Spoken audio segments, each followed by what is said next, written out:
Jaguars, protecting you and your family. Call 396-5555. Jacksonville.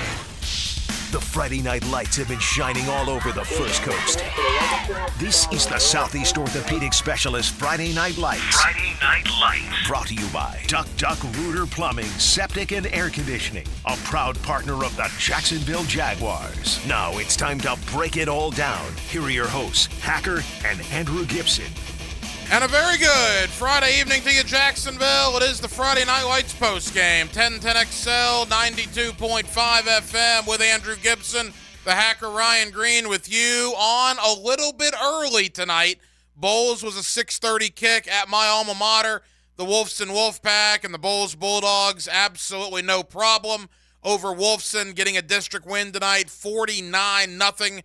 Bowls now 4-4 on the year. They will enjoy a bye week next week and then get ready for what probably will be a district championship game on Thursday the 26th there against Bishop Kenny. As I welcome in Andrew Gibson and Gibby, we'll do a complete scoreboard update in a moment, but clearly Bowls very little problem tonight with Wolfson in that 49-0 win. Yeah, and it's a win that Bowls needed. We looked at the schedule, looked at their record early on tonight, and 3-4 was an odd look for Bowls, and they've played a really tough schedule.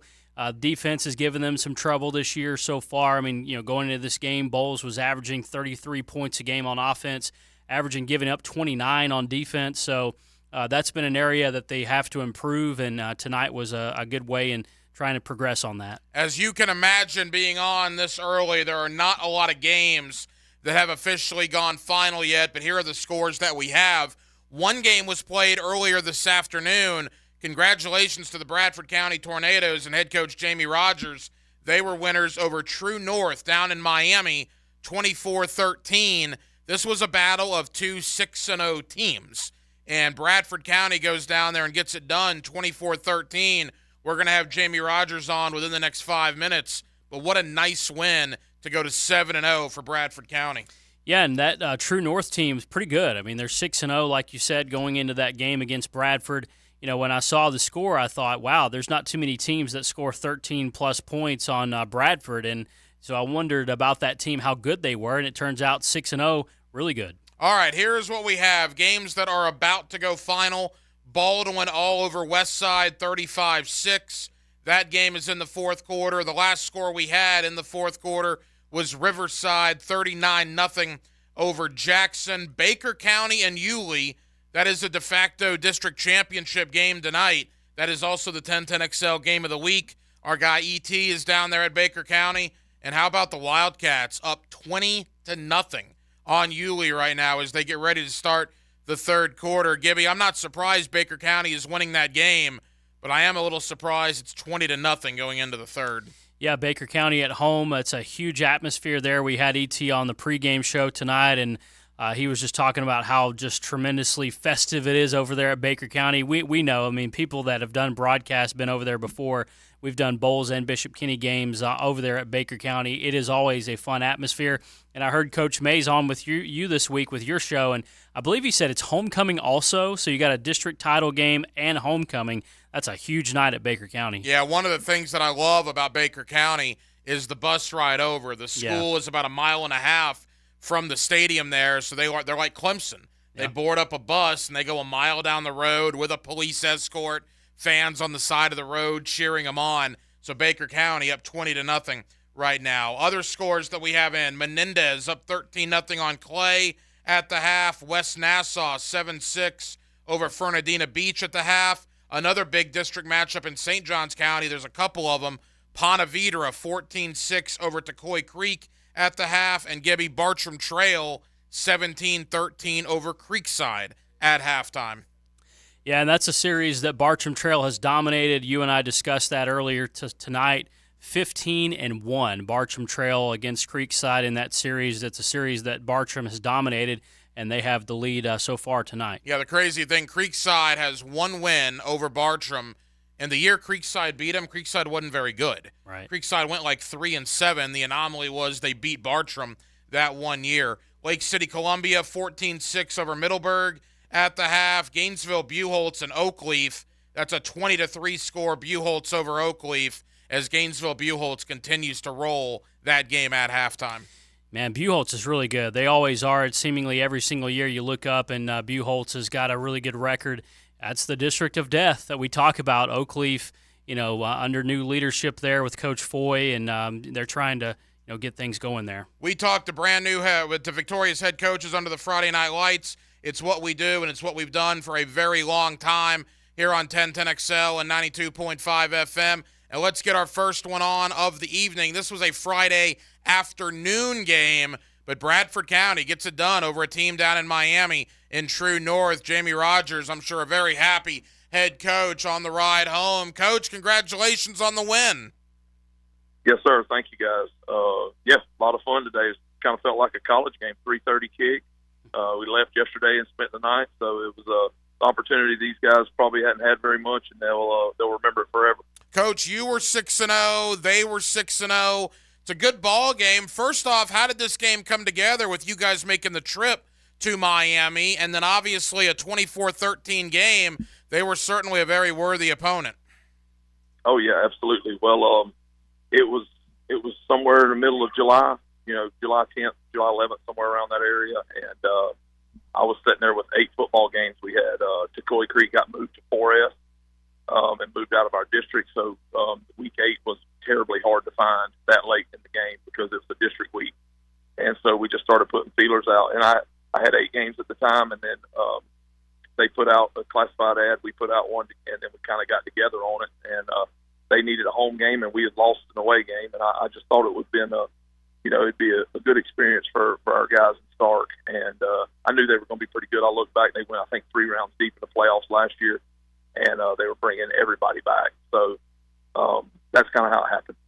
Coach, tell us about the challenge that you faced against this team. What were they like to face?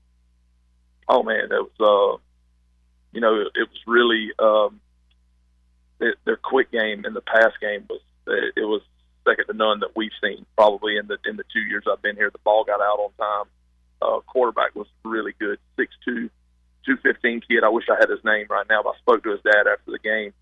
He's a 9th grader, almost also the number 1 baseball prospect in the nation in the 2027 class. Wow. Unbelievable. The timing, the accuracy that he had, the route running from those guys was really, really good. And our pressure packages, our defensive line had a tough time getting to him just because the ball come out all the time. It was really a challenge that we needed. We don't get to see a ton of that. They pretty much abandoned the run game early on and basically threw it every down from the middle of the second quarter on. Basically, they hit us they scored on reverse in the first quarter, and then we held 2 field goals after that. Very proud of the defense. Jamie Rogers of Bradford County, winners earlier this afternoon over True North Classical Academy down in Miami, 24-13. Again, a battle of unbeatens. Both teams were 6-0 coming into the game. And, Coach, you mentioned it. You went down yesterday. It was an overnight trip, an afternoon game. That had to be a cool experience for your kids out of Stark. Not a lot of kids get to experience that on the high school gridiron.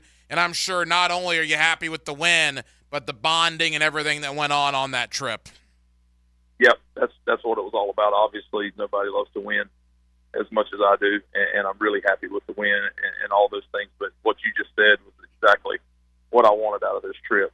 We left midday yesterday, got down and did a walkthrough at Treasure Coast High School. Appreciate them letting us do that, which a lot of teams do. And went and had dinner all together. We don't get to do that very much at a restaurant.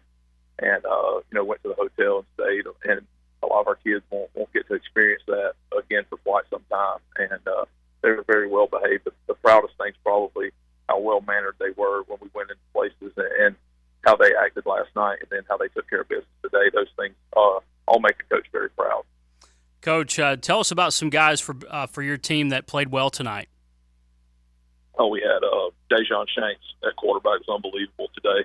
Not exactly sure how many rushing yards he had, but it had to be 150 plus. A couple touchdowns, a couple 2-point conversions, and then Khalil, as always, making huge plays in the pass game.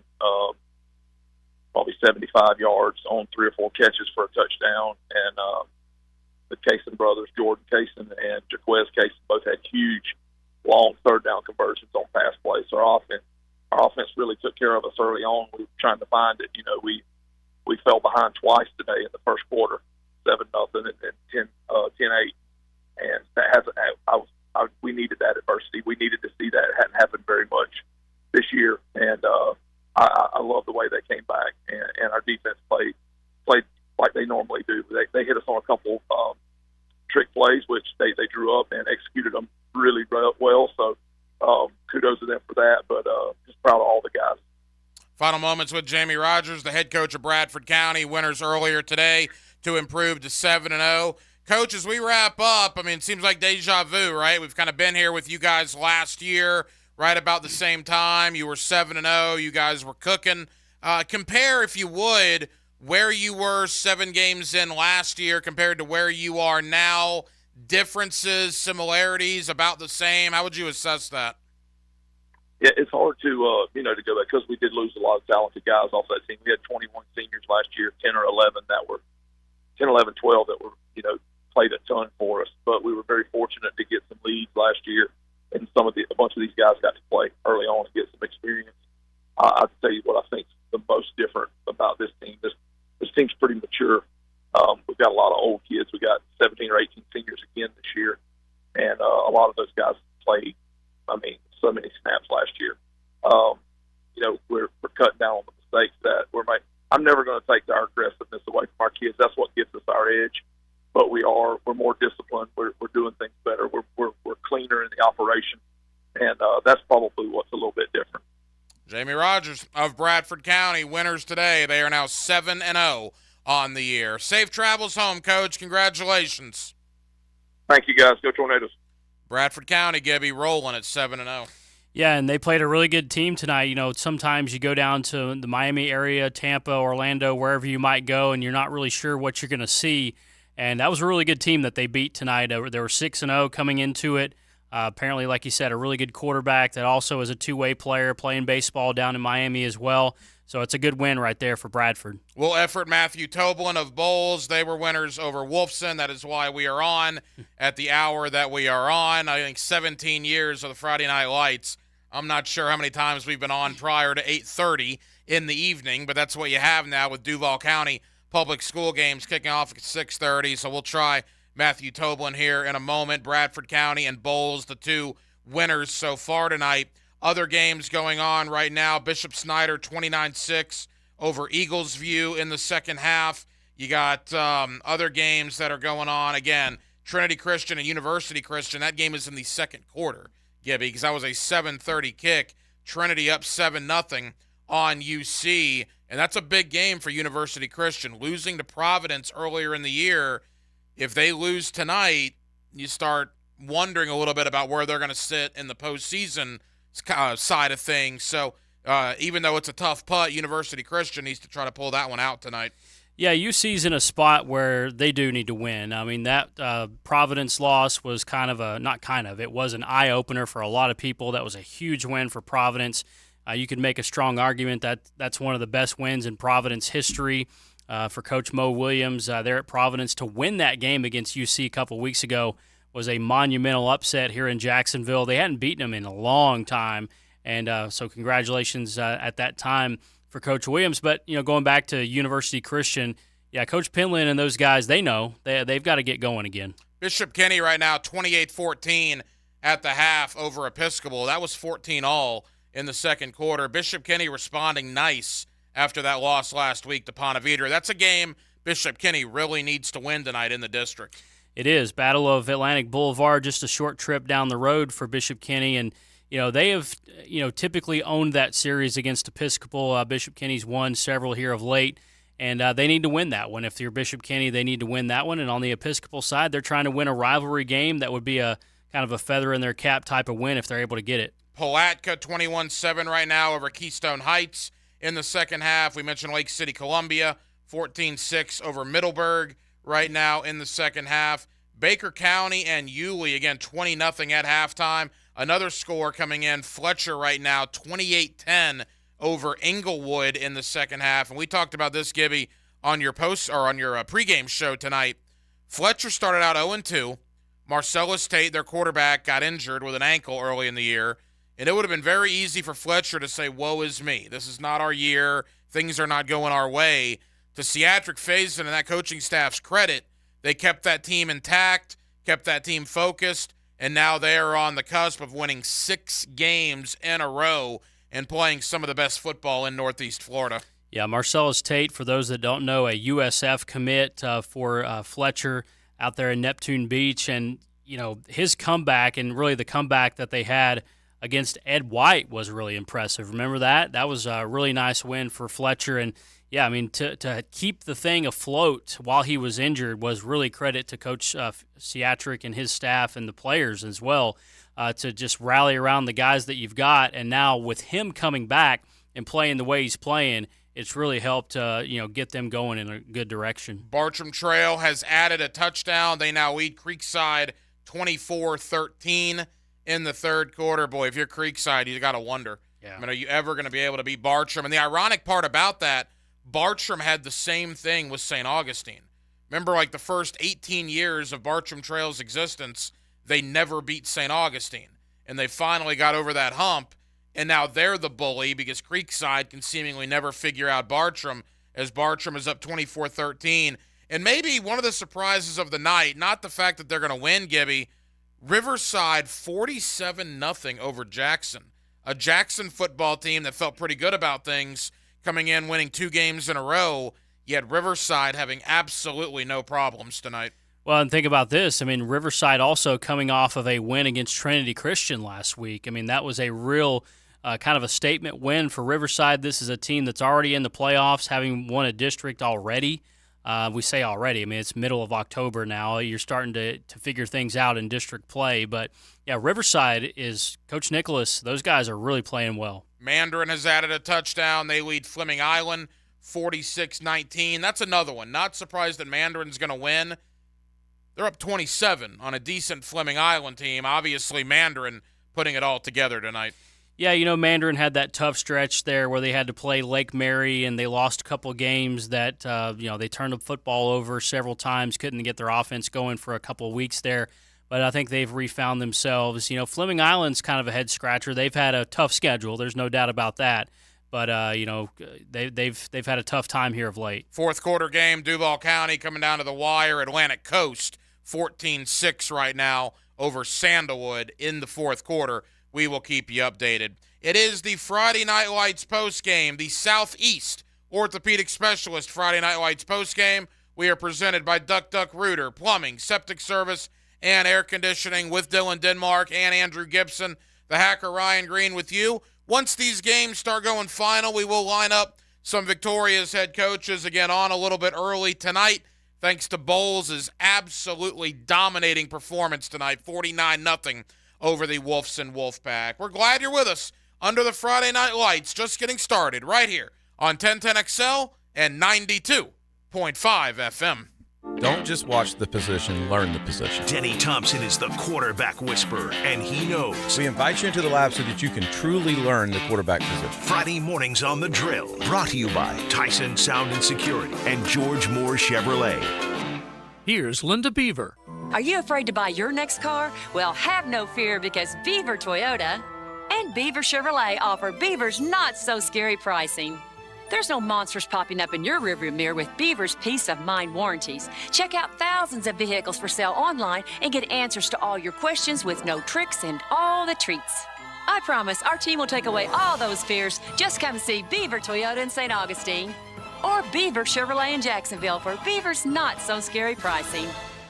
Southeast Orthopedic Specialists is holding their annual Bumps and Bruises clinics every Saturday morning through early November. These injury evaluations are absolutely free and open to every school and athletic program. So see us this Saturday morning at 3 North Florida locations from 9 to 10. The Brooks Center for Sports Therapy inside the YMCA. Preferred Physical Therapy, Fleming Island. And at Atlas Physical Therapy in St. Johns County. Southeast Orthopedic Specialists. Hi, this is Dave Barker. Want to grow your hair back? IHRS, right here in Jacksonville, is the only hair transplant clinic in the Southeast to offer multi-unit hair grafting and the 45-minute PRP treatments. Grow your hair back. Call now for a free in-person evaluation. 904-777-IHRS, 904-777-4477, or visit hairforme.com. Get Gators play-by-play on 1010XL. Brought to you by Farah and Farah, the official personal injury law firm of the Jacksonville Jaguars. And Renewal by Anderson, the official window and door replacement partner of the Jacksonville Jaguars. When you step into a courtroom, you're stepping into a fight. Someone wins, someone loses. I'm attorney Brett Hastings, and at Hastings Injury Law, we've got the experience you want in your corner if you or a loved one suffer a personal injury or a wrongful death. We're here to fight for you. So if you get hit, hit back with Hastings Injury Law, offices Jacksonville. Find us on the web at 904hitback.com or call our 24-hour helpline, 904-HITBACK. Are you drowning in credit card debt? Want to get cash out of your home's equity?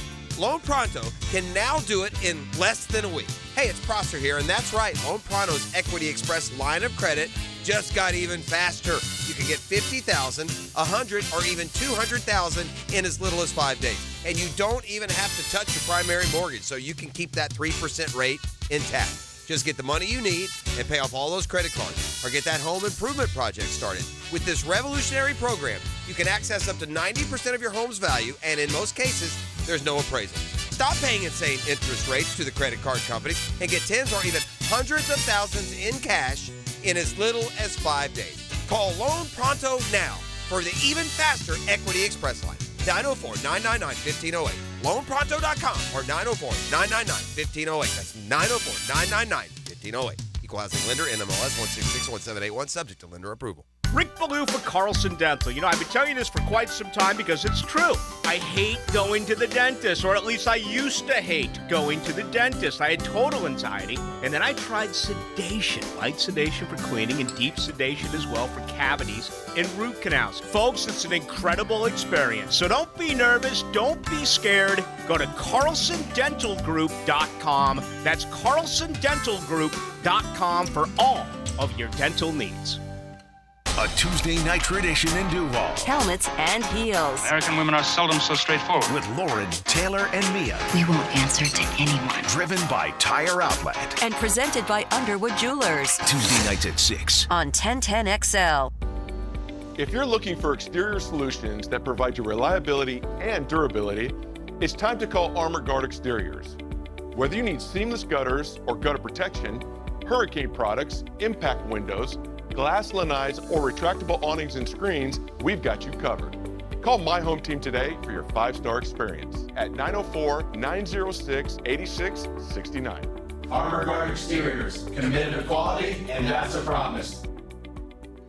Do you love sports? Do you also love wings? Enjoy the best wings in Jacksonville in Miramar, Mandarin, and Oakleaf at Players Grill. Watch your favorite teams and enjoy burgers, pizza, salads, and of course, wings. Players Grill, where the neighborhood meets. To be our best selves, we need to take care of our whole self. That includes your spirit, mind, and your body. At the First Coast YMCA, our members find balance in spirit, mind, and body with unlimited group exercise classes, adult sports league, health coaching, and programs designed for chronic disease prevention. And when the Jaguars win, you win. We're waiving the joining fee the day after a Jaguars win, all season long. Use promo code DUVAL or visit the First Coast YMCA near you and find your why at fcymca.org. 1010XL is presented by Farah and Farah, the official personal injury law firm of the Jaguars. Protecting you and your family. Call 396-5555. Jacksonville, the Southeast Orthopedic Specialist Friday Night Lights. Brought to you by Duck Duck Rooter Plumbing, Septic and Air Conditioning on 1010XL.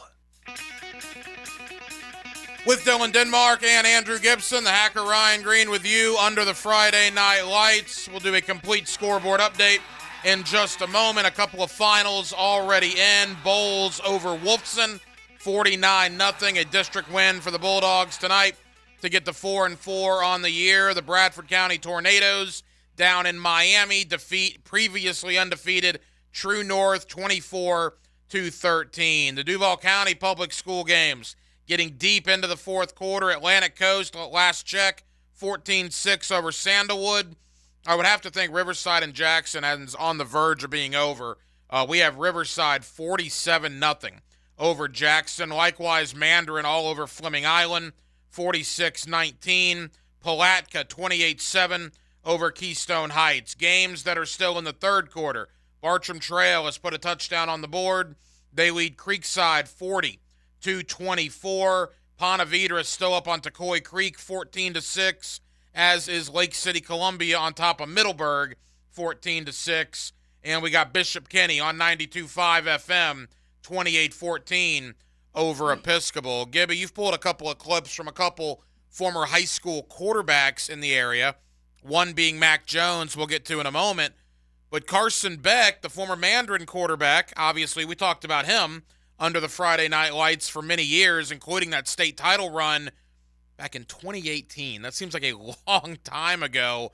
He's doing his thing at Georgia now, playing his best football of his college career. Yeah, our friend Bobby Ramsey was his coach at Mandarin, winning a state championship a couple of Decembers ago now. And, Carson Beck had a press conference this week at Georgia, coming off a performance against Kentucky where he lit it up, man. He threw for 389 yards and 4 touchdowns last week, one of those to Brock Bowers, who's just an absolute monster. It's pretty good luxury for Carson Beck to have Brock Bowers throwing to him at Georgia. But here's a comment made this week by Carson Beck. He was asked about, they're playing at Vanderbilt this week, and they're like a 5-touchdown favorite tomorrow in Nashville. And there might be some, rainy, cold weather. So Carson Beck was asked this week, how he would handle that kind of weather. I don't know. In high school, I think like 7 of however many. I think I played like 11 games my senior year. Like 7 of them, it was pouring rain. So that's Florida. So, but I've definitely played in enough games where it's been pouring rain, and I don't know, just try not to let the weather affect us.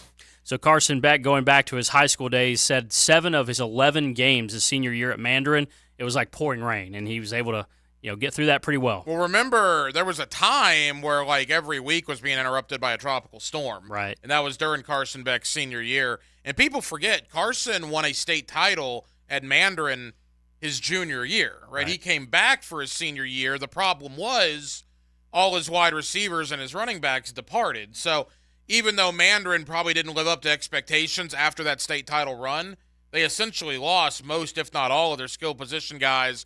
I am happy for Carson Beck, though. It would have been very easy to transfer out of Georgia, go to greener pastures. That kid waited his time, and now he's getting a chance to play, and he's showing people why he was a 5-star prospect. Yeah, and he's really just playing well. Georgia's 6-0. They've won 23 games in a row. Ridiculous. I mean, they're just on top of the world again, and Carson Beck is a huge part of that. And, kind of going to what we're going to talk about next with Mac Jones, oddly and interestingly, one of Carson Beck's wide receivers from Mandarin, Demario Douglas, was on that state championship team. He's now with the Patriots in New England. Demario Douglas, he's hurt this week, but he's been catching touchdowns from Mac Jones. Now, it's been a bad year for New England. Mac Jones, they're 1-4, and so Mac is kind of struggling up there for sure. Yeah, we'll get a thought about Mac Jones coming up. Speaking of Mac Jones, his former team, the Bowles Bulldogs, you heard them on 1010XL tonight. Have no problem with my alma mater, the Wolfson Wolfpack, a big district win for Bowles, and Matthew Tobin, the head coach of the Bowles Bulldogs, here with us under the Friday Night Lights. Coach, congratulations. Thank you very much. I appreciate it. Coach, obviously, look, Wolfson, they're working their way up, and I think Jermaine Wilson's going to do a very good job over there, but I think they only dressed like 30 or 35 kids. You can appreciate what they're trying to do as a high school football coach. But to your credit and your team's credit, you make the 2-mile voyage to Powers Avenue, and you guys take care of business very, very early. No, and we were proud of our kids for their approach and attention to detail, and that honestly we didn't do it the week before, and that there was a lot of kids that recognized the importance of us dialing in and playing the way we're supposed to play every single time we take the field. And so that was a large point of emphasis, and I thought our kids did a good job of it today. Coach, you guys responded well tonight. Who played well for Bowles this evening? I mean, everybody. It was fun to watch. The run game, the quarterbacks, we threw the ball efficiently. I thought that DJ played really well when he was in the game, and then Ethan Drum, our junior quarterback, came in and was extremely efficient defensively. A couple of interceptions. Trey gets a pick. Trey Brown gets a pick, and then We have other kids that are creating turnovers. Harrison Butler always havoc, but then other guys stepped up. Like Martin Geary was really disruptive inside. And then as we subbed, I was really impressed with our young guys who ran to the football and played extremely physical. Matt Toblin, the head coach of Bowles, they are winners tonight over Wolfson. Coach, you've played 8 consecutive weeks. You finally get your bye week before what looks like a district championship game against Bishop Kenny. And I guess it goes back to you guys being able to work it out with Mandarin to play on that week where the storm disrupted a lot of games. Because you got that game in, now you have a week off, whereas Bishop Kenny has to play next week against Middleburg. And yeah, I mean, that was extremely thankful for our athletic director, Matt Morrison, leadership by the athletic director at Mandarin Radio, and that they did a great job of kind of sorting through as news changed and as things changed and updated the situation. And Coach Bullock was obviously extremely flexible, and we got an opportunity to go out and get an early game that both of us recognized was going to be, in the long run, good for both of us in terms of learning and growing. And then it does give us the opportunity to move into a bye week. And so I am much happier moving into a bye week than I would be if I was preparing for Mandarin next week.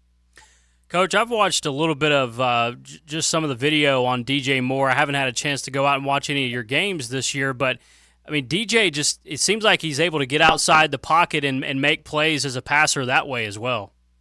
He has. He has really grown as an off-schedule quarterback, and I think that's what really makes him so special, that if you allow him to sit in the pocket and run our offense, he can pick you apart. But if things break down, he's able to keep plays alive, and what he's really done is been really grown as a quarterback in terms of his decision-making in those scenarios. Like, when does it make sense to run and get yards? When does it make sense to keep it alive and keep your eyes downfield? And, like, he really, really, really has taken that part of his game to another level. All right, Coach, leave us with this. Again, Matt Toblin of Bowles, you've had 8 games in a row. A lot of that's been a gauntlet. Your schedule, we've talked about it, has been pretty crazy.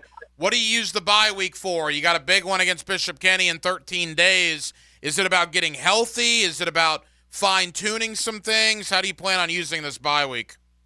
And so, like, that's a large conversation amongst the coaching community about, like, what's the best thing in each bye scenario. And I'll be honest, like, we'll probably sit down as a staff this weekend and talk about what's best. But those are 3 options.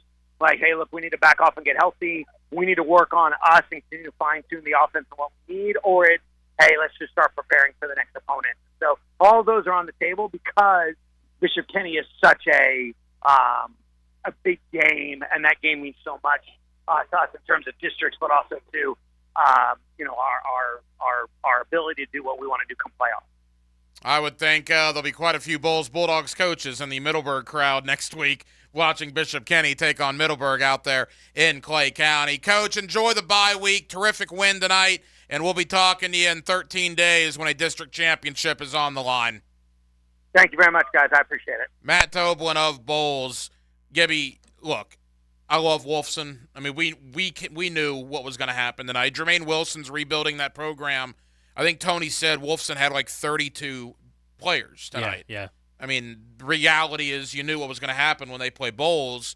To Bowles' credit, they came in, they knew the situation, they still jumped on Wolfson early and didn't let him off the mat. Yeah, it's a tough spot for Wolfson because if you have 31 kids, 32 kids, that's guys playing both ways, the entire game. And plus, Tony also gave me some information this morning that Wolfson didn't have probably their best linebacker. And, it's just, what are you going to do? It's a tough spot without, with your numbers that you have, plus not having one of your best players. Yeah, Bowles, a winner tonight, 49-0. Another team with another dominating performance. Well, that's Riverside. Antoine Nicholas and Riverside, big winners over Jackson. Coach Nicholas joins us under the Friday Night Lights. Coach, congratulations. Oh, thank you so much. I definitely appreciate it. Coach, honestly, look, am I surprised you guys won? No, I'm not. But the final score, I mean, Jackson was coming in playing good football, and good gracious, Coach, you guys seemingly put it all together tonight. Oh, yeah. We scored on different opportunities that we had, especially early in the game, connected on a pass to Tayshawn Gelsey. Then we got the run game going with Devontae Charo. So it was a good showing, homecoming for us, as well as the oldest rivalry in Jacksonville. Hey, Coach, you mentioned Charo. Tell us about him. We haven't really asked you about your running back. Yeah, we got Kevontae Charo and also Sherman Davis. He scored a winning touchdown last week versus Trinity. They've been putting up a lot of production for us offensively and just getting things going, getting that chemistry of the passing game with Glenn Foreman. And the running game really been sustaining us early on, but we clicked on all cylinders tonight. You know, it's interesting. I think you guys were the first team in the area, and maybe one of the first teams in the state, quite frankly, Coach, that officially locked up a playoff spot. You did that back on September 22nd with that win over Ed White. And since then, you had that unbelievable game against Raines. You win against Trinity Christian, and tonight you take care of Jackson. So even though you guys know you've been in the postseason and have known that for a couple of weeks, boy, your team playing really good football right now. Oh yeah. We work hard, and to be honest with you, we haven't played our best game. Man, the future is bright here over at Riverside, and I'm just proud of them, just going, focusing, and getting better every week, going 1-0. Coach, tell us a little bit more about Glenn Foreman, your quarterback. I've heard that his nickname is Trip. Where does that come from? Do you know? Yes, Glenn Foreman. I mean, and the guy can do it all. He can do it all, make every throw in the book, just getting adjusted to our system. And he's been coming in, playing pretty good for us, as well as we have a freshman, Jaden Delaney, that's been coming in. He actually threw a couple of passes around this game. So we got some bright spots, and, you know, both of them young. Got a junior and a freshman for his quarterback. So we got some weapons, just getting that chemistry and just getting it clicking on all cylinders for us. Glenn Foreman is a heck of a talent, and is glad to have him. I'll tell you one thing, in that region you guys are in, I mean, it's going to be a cluster of Duval County schools, right? Bishop Kenny's in there, Raines is in there, you guys are in there, Bowles is in there. There's going to be a lot of teams in the playoffs locally playing each other. I don't think people are going to be jumping up in line to want to play Riverside right now. You guys are playing great football. Another win tonight, Antoine Nicholas. Coach, congratulations, and best of luck moving forward. Thank you so much. I appreciate it. I'll tell you, Gibby, Riverside's a team that maybe we didn't talk a lot about early in the year, but we're certainly talking more about them now. To me, they're like maybe the Ponte Vedra of Duval County. It appears like Ponte Vedra and St. Johns County getting a lot more recognition now than maybe they did a month ago. I think you can say the same thing about Riverside. Yeah, and look, I mean, Riverside, you know, we talk so much about their defense early on in the season. Their offense is pretty good, too. I mean, the quarterback we just talked about, Foreman, has performed very well. Tayshawn Gelsey, the wide receiver he's mentioned a lot with us, has got some Power 5 offers, Auburn being one of those. So, you know, Riverside's a really good football team. They continue to be undefeated on the road as well, so they're playing very good football. Let me bring in Dylan Denmark, part of the Baldwin coaching staff. Denmark, I would assume your game is almost final. You guys are going to beat Westside, so we'll have Rob Shields on in a moment. But you played both Yulee and Baker County this year. You surprised Baker County up as big as they are right now over Yulee? Yeah, I'm a little surprised. I mean, Coach Mays, we had him on Tuesday, like you said, and he said he's down, I think, his fourth-string quarterback. That's a sophomore, and you know, they've dealt with some, you know, adversity within their team, and to see them up 20-0, it doesn't surprise me that they have the lead. But like I told you earlier in the week, or it might have been last week, Yulee likes to throw the ball and use their athletes on the outside, and Baker likes to pound the ball. I guess they got the running game going, and I guess it's been going well for them up front on the line of scrimmage, because that's what their strength is. So I guess we'll get Coach Mays. Last I saw, they're up 20-0 at half. So the final scores, again, as we get to the 9 o'clock hour, most games in Duval County will start ending here in the next 5 or 10 minutes if they haven't already. Bradford, a winner tonight over a team down in Miami, so Bradford County goes to 7-0. The Bowles Bulldogs were a winner over Wolfson. We talked to Antoine Nicholas moments ago. Riverside, a winner over Jackson. Baldwin, a winner over Westside. Other games going on. Baker County leads Yulee 20-0. Two big games in St. Johns County. Actually, give credit to Nice before we get there.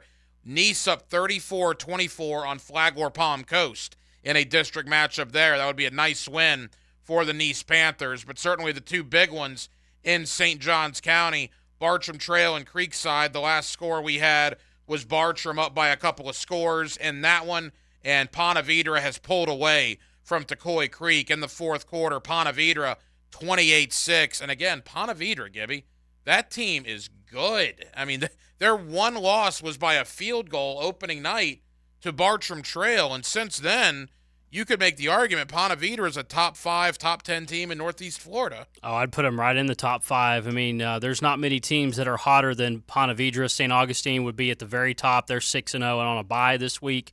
But Ponte Vedra has just been incredible. I mean, Ben Burke, their quarterback, is throwing multiple touchdowns a week. Brian Case had over 150 yards rushing last week against Bishop Kenny on the ground. They've got an interior offensive lineman that's committed to Michigan. Ponte Vedra is really good. Mandarin 53-19 over Fleming Island, so the Mustangs will get back in the win column there. Columbia 17-6 over Middleburg, although I'm never going to count Middleburg out after last week. Remember last week, Middleburg was down 26 to Clay and came all the way back to win that game. Now, understanding Lake City Columbia is not Clay, but I'm still not going to count the Broncos out until all is said and done. Tell you what, let's step aside. We'll get back into the victorious head coaches in a moment. We'll run down the scoreboard as well. We'll get some thoughts on former Bulls quarterback Mac Jones. It is the Southeast Orthopedic Specialist Friday Night Lights. We are presented by Duck Duck Rooter, Plumbing, Septic Service, and Air Conditioning with Andrew Gibson and Dylan Denmark. The Hacker Ryan Green with you. Jacksonville, we're glad you're with us under the Friday Night Lights.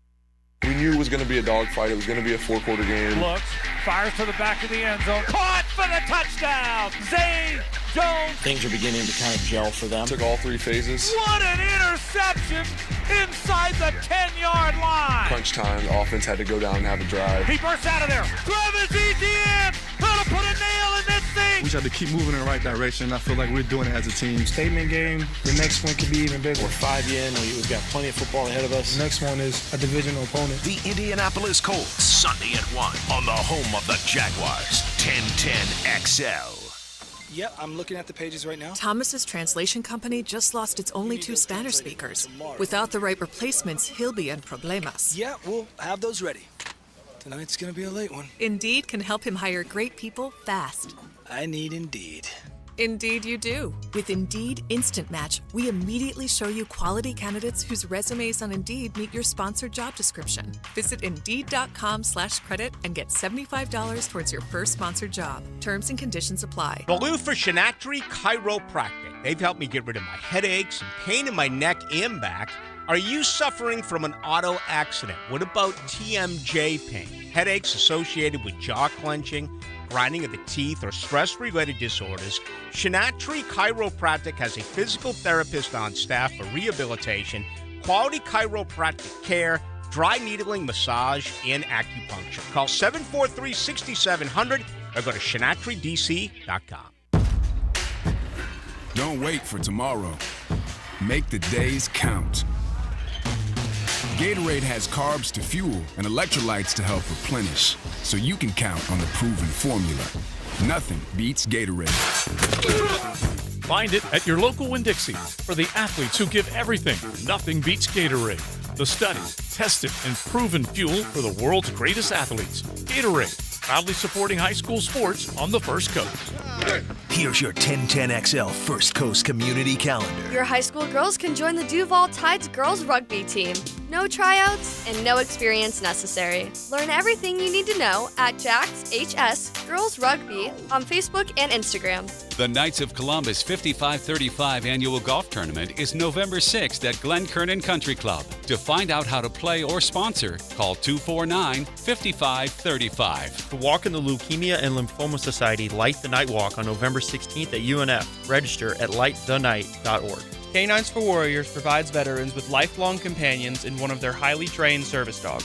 If you know a veteran who could benefit from a companion or simply want to support, visit caninesforwarriors.org. Your love can give pets a purpose. To adopt a loving animal from the Jacksonville Humane Society, call 725-8766. If you're involved in a community event and you'd like us to help spread the word, find out how at 1010XL.com. I'm Jeff Middlecoff with Trustline Mortgage. My business partners, Alan Tyre, Bill Pappas, and Ken Rimley, have been helping clients all over Florida with their construction perm loans for 34 years. Construction perm loans are not easy to find because a lot of banks and credit unions don't understand them, and therefore they don't like to do them. Well, your problem is solved. Trustline Mortgage wants to help you build your dream home. Our construction perm loans are single close, so you save money by not having to close twice, like with other lenders. Some of our construction perm loans allow you to lock in your interest rate up front. And if interest rates go down, we'll give you the better rate. We offer up to 100% VA loans, up to 96.5% for FHA loans, and up to 95% for conventional loans.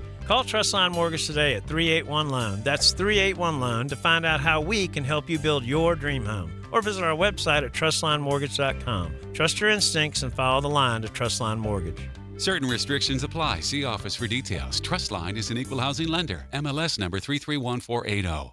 I'm Hayes Carline. I'm always going to have opinions, but sometimes I've got to get the hammer out. Listen to Hammer Time, weekdays on The Frangie Show on 1010XL. Brought to you by Golden Hammer Roofing and Gutters, the golden standard in roofing. Picture this.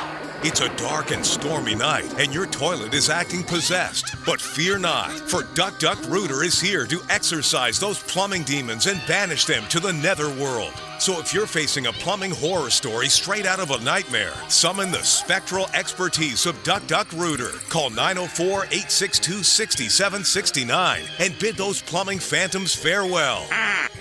Duck Duck Rooter, where we tackle plumbing scares so you don't have to. Hey folks, Mike Dempsey here. You've heard me talking about Pella Windows and Doors. With great ratings and expert reviews, you know they're high quality and energy efficient products. So what's your next step? Schedule a free consultation at PellaJacks.com or just stop by the Pella showroom on Phillips Highway. Their professional design consultants will guide you through your entire project from start to finish. And that's the quality and service you can expect from Pella Windows and Doors.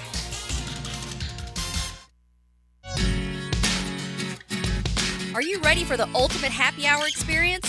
Look no further than Bellwether, downtown's undisputed champion of good times. It's Tuesday through Saturday from 4 to 7 p, with the exception on Friday when happy hour starts at 11 a.m. Rally the team and head over to Bellwether. The vibe is full and the food is unbeatable. Free parking after 6 p on weekdays and all weekend.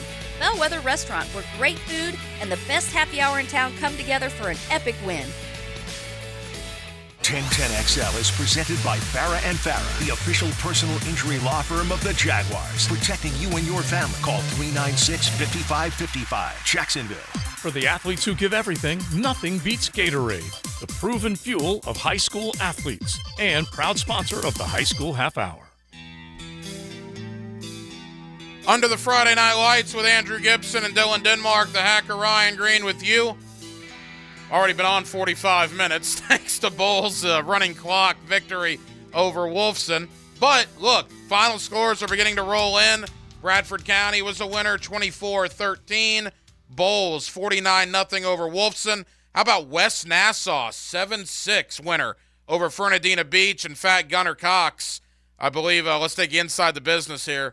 Denmark, Gunnar Cox just shot me a text. He's very excited. So we're going to get Gunnar Cox on the program in a matter of moments. Before we get there, we got to get my man Marty Lee, First Coast, a dominating win over Parker tonight. Always good times catching up with Marty Lee. Coach, congratulations. Man, I appreciate it. It's good to hear your voice there, young fella. Hey, Coach. You're still getting young, aren't you? You're not getting too old on me, are you? I'll tell you what. You want a feel-old statement? I'm going to be 40 in 3 weeks, Coach. How about that? Oh, my God. Man, you're like a baby. You could be my son. Marty Lee was the head coach at First Coast when I was doing my thing at Wolfson back in the day. Wow. We had a postseason shootout, if you will, where First Coast got the best of us. Sure was. Yeah. Yes. That's exactly right. I remember that. Congratulations, Coach. 58-16 over Parker. Yeah. Good grief. You guys put it all together tonight. Well, I told everybody, we've lost 4 games, and the 4 teams that we've lost to have a combined loss of 5 games. 6. And, of course, Reigns plays tomorrow. Great game last week with Reigns. Came down.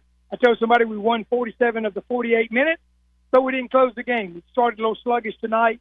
Defense really came out and played. We had a touchdown on special team, a two-point safety, and we had a pick, and 2 fumbles. And so they kept us going. And, of course, it was a running clock in the second half. But, it's where we need to be. We got homecoming next week against Paxton, my good friend Steve Brown.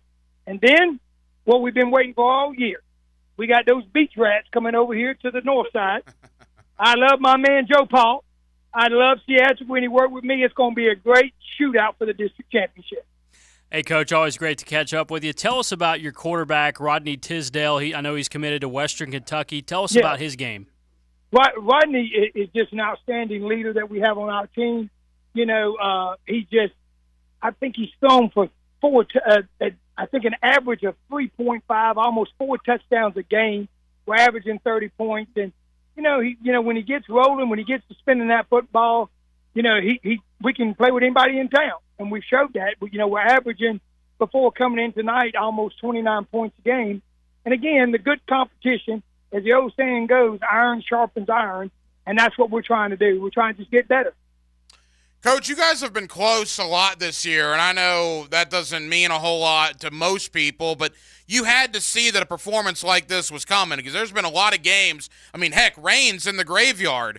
That could have gone any way. So this performance was coming, right? Right. Yes, and and the thing about it is, Hack, we've been working on trying to get better. And again, it was a kind of a slow start to the week. But then it's an emotional Northside game. And so the kids proved that we could play with one of the state contenders. We lose the 8 points to Williston, who's probably going to play for the state championship. We lose the 6 points to Riverside, who's on a roll right now. And then Bishop Kenny's only have 2 losses. So the people that we played, and I tell a lot of young coaches, you need to play people that's going to make you better. Now, and because this is the stretch time. Everybody's going into it. It's kind of like the baseball playoffs. You have the regular season and the playoffs. And what we've been trying to do is get ready for the playoffs. If we can win in 2 weeks, we'll be district champs, and that's the ultimate goal, get in the playoffs and see what happens. Yeah, you just said it. Again, final moments with Marty Lee at First Coast. No matter what has transpired to this point, you guys have taken care of business in the district with a win over Englewood, tonight a win over Parker. So, look, Paxton next week, you don't want to overlook them. That's a big game, and you guys want to have momentum. But the bottom line is, if you beat Fletcher, you're a district champion, and you're dancing your way to the postseason. That's correct, and that's the ultimate goal. Like I said, me and Joe Reynolds have been longtime friends since I moved to Jacksonville, and we've talked all summer and all fall about this game. And we both felt that it could come down to this. I'm pretty sure that they won tonight, and we're going to be excited. We're not going to overlook Steve Brown. Steve Brown does an outstanding job at Paxton. And he's going to have those kids ready to play. His special teams are second to none. So I have a lot of respect for him. It's homecoming for us, so it's always a crazy week. But like I said, I thought the kids did a good job bouncing back, getting ready to play, come out a little sluggish tonight. That's a young Terry Parker team, and so they've got a couple of athletes. I want to give their coach a lot of credit. They played with a lot of class and character, and he's got that program on the right track. The score sometimes doesn't say it all the time. Coach Lee, I know it's not the team that you coach, but your school is hosting the Northwest Classic tomorrow, Rains and Reball at 2 o'clock. I mean, that's a big game in Jacksonville. What does that mean to host it at First Coast? Well, this is the second time that we've hosted. A lot of people don't realize that when they stopped playing at the original Gator Bowl, the first time it was played was at First Coast High School. And it was a great game. I think it was a slight rain. It ended up being a 3-point game. Matter of fact, I just become the athletic director. Here it is now, 20-something years later, and they're coming back. And it's 2 well-coached teams. I have a lot of respect for both of those guys. It's going to be a great environment. And if you want to go see a really good classic football game, that would be tomorrow at First Coast High School. So we're excited about hosting it. When Dr. Boggs gave me a call and said, "Hey, Coach, what do you want to do?" I said, whatever we can do, because it's about the kids. That's what people don't understand. I pride myself in understanding that we work for kids. And I told the kids last week, you 15 years from now, you're going to be living in the community. You're going to be going to church. Some of these guys are going to be your best friends. Yes, on Friday night between the lights and when they blow the whistle. Let's get after it. But after that, you got to learn to love and play with each other and live in the community. And I was glad to see that happen last week, and I expect the same thing tomorrow at the Shipyard. Marty Lee of First Coast, winners tonight over Parker. Coach, congratulations, my friend. I appreciate it. And, I just saw that score, that Fletcher Inglewood game. I think they had a big ball game. It's going to be a very nice game in 2 weeks. Guys, I appreciate what you do for high school sports. Thank you, Coach. Marty Lee of First Coast. And that's a great example, right? Things don't go their way outside the district, some tough losses. But Gibby, they've taken care of business with the games they needed to win, and now they have a district championship opportunity in 2 weeks against Fletcher. Yeah, they really do. They've got it all in front of themselves, and I always love talking to Coach Lee. He just puts it into perspective. He knows what it's all about, and I love talking to him. He is one of the good dudes in the area. Yes, there is no question about that. Big win up in Nassau County as we're about to welcome in Gunnar Cox. I know football. Now, the Southeast Orthopedic Specialist Coaches Corner on 1010XL. How about a defensive battle, West Nassau over Fernandina Beach, as Gunnar Cox of West Nassau here with us under the Friday Night Lights. Coach, congratulations. Thank you. This is a huge, big win in the district, huge bragging rights. It goes back to my playing days. It's always big to beat a crosstown, county rival. I'm just proud of my kids. My kids never quit. You should be proud. And, Coach, you're in year one. You're trying to build West Nassau up. And, boy, you beat an in-county rival like this. Like you said, that's a big win for you guys tonight. It's a very big win. The kids, always talk about let's win the county. And I told our kids, hey, we're gonna play smart. We're gonna play our style of football. And, our kids just kept battling. I always tell them in games there's ups and downs, but we got to stay on the positive mindset. And we stayed on the mindset. My defense, they played great. They got their chest bowed back up, and we made stops when we need to. Coach, just looking at your numbers, Josh Bruton's having a really good year for you. Tell us about what he's been doing for you. Yeah, he's one of them athletes. He's just naturally athlete with everything. He probably could be the best athlete in the whole school if he wanted to, but he's having a great year. Not just, one game he was our leading receiver, and this game, he's our leading rusher, and he's having a really good year. And he's only a junior, so I'm excited to have him, finish his 2 games and see what we can get, especially next year. He's going to have a special year. Coach, I know with your background, the fact that it was a defensive slugfest tonight had to get you fired up, and you must be very proud of the performance of your defense. Oh, my defense played great. We didn't give no touchdowns. I had a sophomore corner, Landon Scaff. He's going to be really good. He had 2 crucial picks. He had the pick to win the game. We made him force field goals today. They got in our red zone, but we bowed our chest back, and our defense we played great. Kids followed the game plan. We coached them up. Our defense had a great game. Coach, tell us about what the atmosphere was like in this game against Fernandina. What was it like there? Oh, it's huge. You got both the bands. Our school and Fernandina's got great bands. Everyone's getting, in it. Of course, we got the fair in town, in Callahan too. So our fans they just did a wonderful job. Gunnar Cox of West Nassau, winners tonight over Fernandina Beach in a big rivalry game up there in Nassau County. Coach, congratulations. Go celebrate. Thank you. Go Warriors. Big win tonight. And look, first-year head coach there, trying to build that program up in Nassau County, and you knock off an in-county rival like that, that's a lot to build on moving forward. It really is, and I asked him about Josh Bruton. This guy is averaging over 100 yards rushing per game. He's got 8 touchdowns this year. That kid's having a heck of a year for them. Here are the finals that we have right now. Bradford County, 24-13 over True North out of Miami. Atlantic Coast has gone final. They are a winner over Sandalwood, 14-6 tonight. Mandarin is in the win column, 56-19, winners over Fleming Island. Bowles a winner, 49-0 over the Wolfson Wolfpack.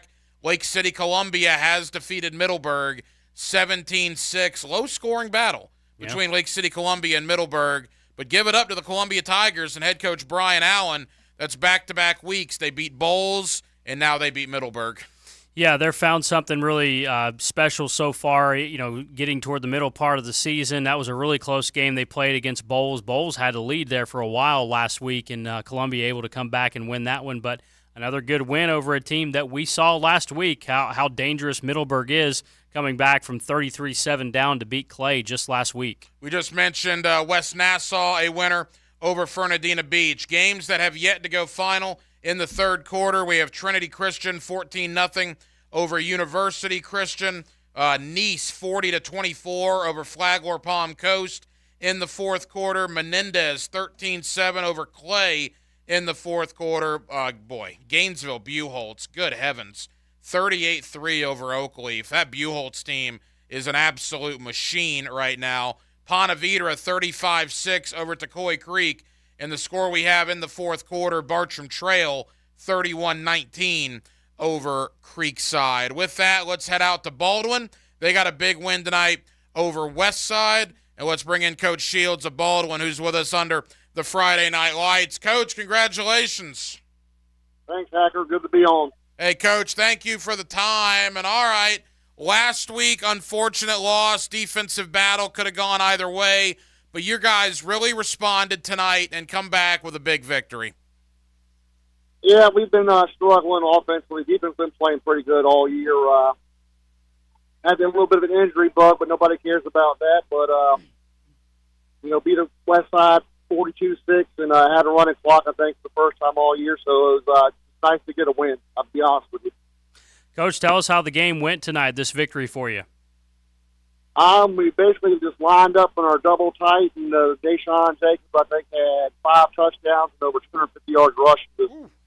They just ran it straight downhill at him, and Deshaun Jacobs had a hell of a game. You know, I was told that at your quarterback position, you've had some injuries and some issues there. You got a little bit of a legacy, right, playing quarterback for you guys now. Tell us about that. Yeah, Gage Screws had his first start as a 10th grader. His brother Gavin started 3 years for us. So he came in and did a nice job. Got a couple first downs. He threw some nice balls. He's not his brother, but he understands the game, and he's a pretty good athlete in his own right. Well, look, and like you said, I mean, at the end of the day, you got to win, right? Winning cures a lot. And I know your kids were probably upset at the way both of those district games went, quite frankly. You could have won both of them against Baker County and Yulee. You can't go backwards. You can only move forwards. You can only control the future. And right now, that's a big win for you guys to build on as we get set for the stretch run here.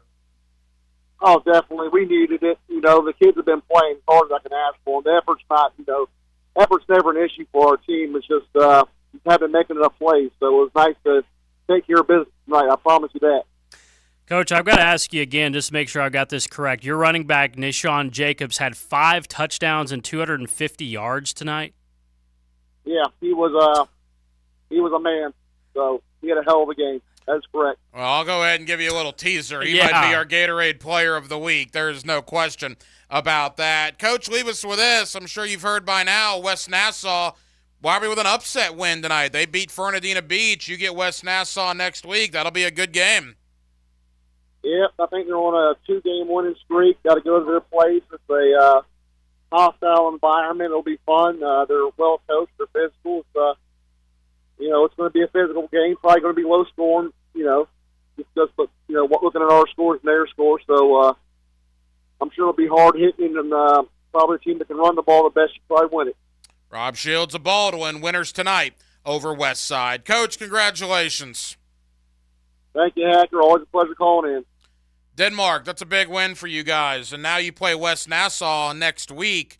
Probably a little bit of a surprise that West Nassau knocked off Fernandina Beach tonight. Yeah, Fernandina's a pretty good team. They've played Yulee close a couple weeks ago. They played us close early in the year, and I was kind of surprised that West Nassau won 7-6. But yeah, a good, nice win. We really wanted to be physical up front, and Coach Shields called out the offensive line in practice and wanted them to get their work done. And Deshaun Jacobs, I thought he had 6, but I mean when you're at the game, it's kind of hard, after 5. But I think he scored every touchdown for us, and he's a great tailback for us, Deshaun Jacobs. Yeah, no question about it. So congratulations to Baldwin. All right, Gibby, the final scores that we have in, I think every Duval County game has gone final. We're still waiting on some St. Johns County games to go final.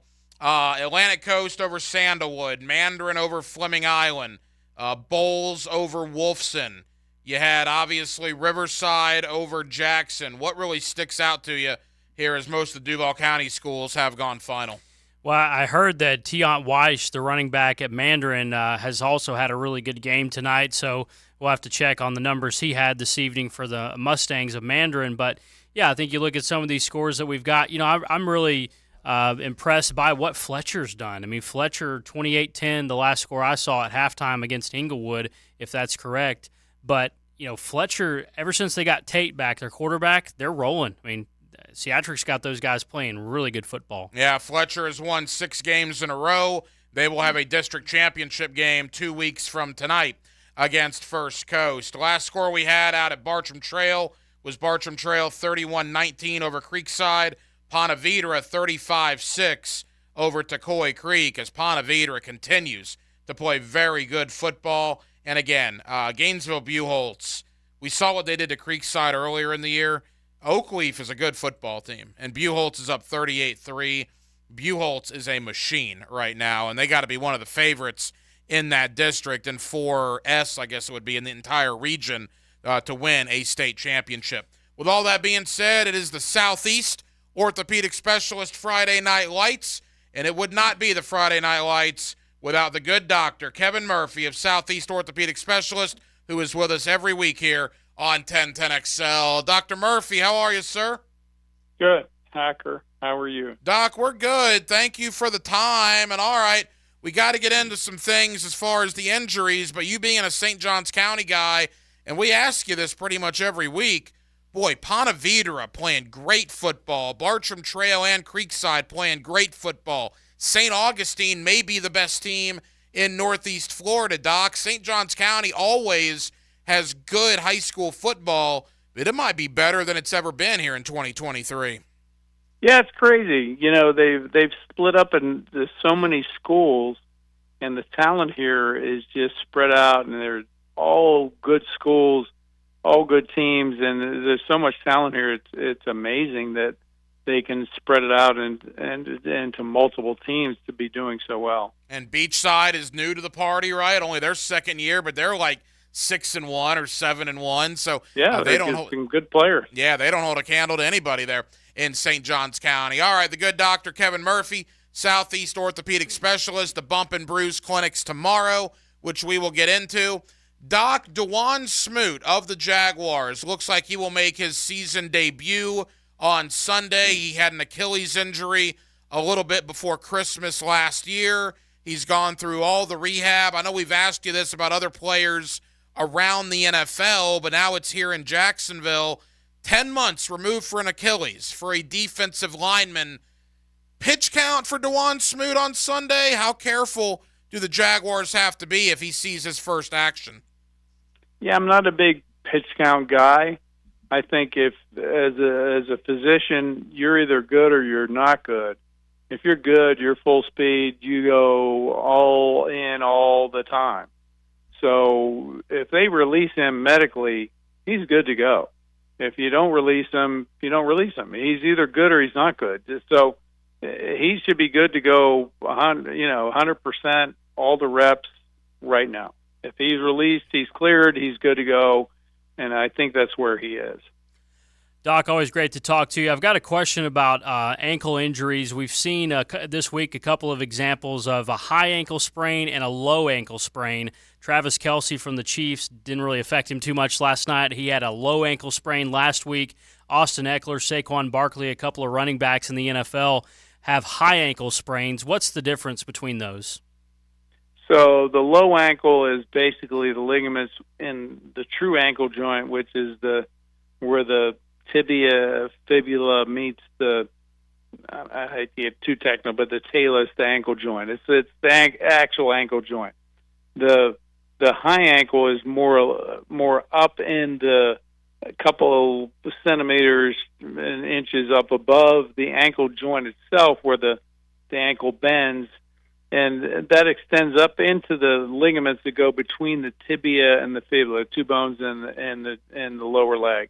And that's a more extensive injury because if you injure that, the ankle can splay open and you get some arthritis in the joint. So you have to treat that a little differently, longer rehab, longer immobilization to make sure that heals. The good Dr. Kevin Murphy, Southeast Orthopedic Specialist. We'll get you updated on the Bump and Bruise Clinics in just a moment. Doc, final question outside the Bump and Bruise Clinics.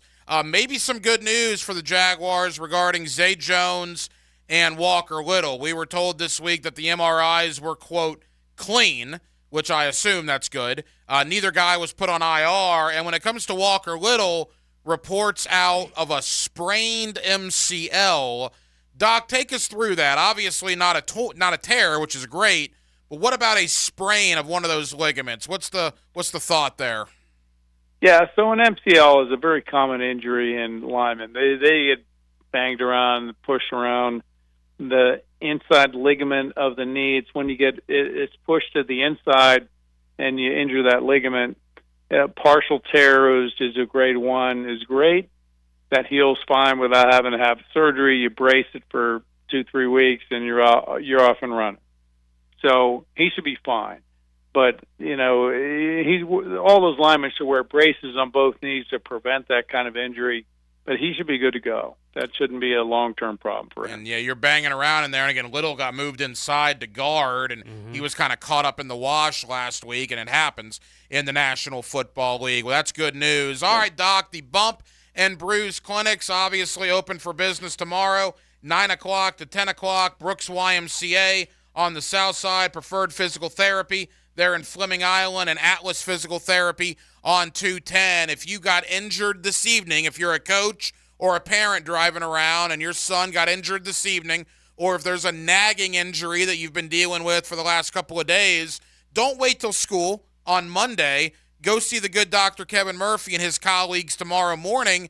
And, Doc, you guys can begin the treatment and the help to get these players back on the field. Absolutely. This is like college stuff. If you played in college, which I did, you play in college, you play a Saturday game.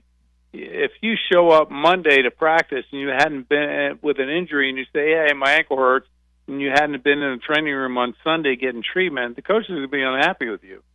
Get this thing managed so we can get you better. You can work on treatment. You can work on getting this thing resolved quickly. If you need further studies, we'll figure it out quickly. A lot of times we get an MRI same day. We'll get it figured out what it is and get you better and get you going so you don't miss too much time. It is an absolutely terrific service that the good Dr. Kevin Murphy and his colleagues provide. The Bump and Bruise Clinics, again, 9 o'clock to 10 o'clock tomorrow morning. Brooks YMCA on the south side, Preferred Physical Therapy there in Fleming Island. Doc will be at the Atlas Physical Therapy location out on 210. Doc, appreciate it as always. We'll talk to you next week, bud. Thanks, Hector. The good Dr. Kevin Murphy, Southeast Orthopedic Specialist. Gibby, it is a final in St. Johns County. Bartram Trail 31-19 over Creekside. That makes the Bears 16-1 against Creekside. It's just for Creekside's perspective, you wonder when you're going to get them at some point. Hopefully you will if you're them, but right now Bartram has controlled that rivalry. It probably puts Creekside on the brink, too. I don't think they can lose another game. Now they have losses to Buchholz, lost to Bartram. They have some non-district losses. They probably need to win out at this point and hope to get in. It's a gigantic win for Bartram. Mm-hmm. Absolutely gigantic win, and it keeps their hopes for a district title alive. It does, and it's a good response for Bartram Trail. They played a ridiculously talented IMG team last week. I mean, there's not too many teams in not just the city, but in the country that are going to have much of a challenge. Facing IMG, it's a huge challenge. They're going to have a huge one against the team like that. So it's a good response tonight for Bartram. They will be celebrating a district championship down at Baker County. Baker County is all but finishing off Yulee right now. Under a minute to go. Last score we had 34-12.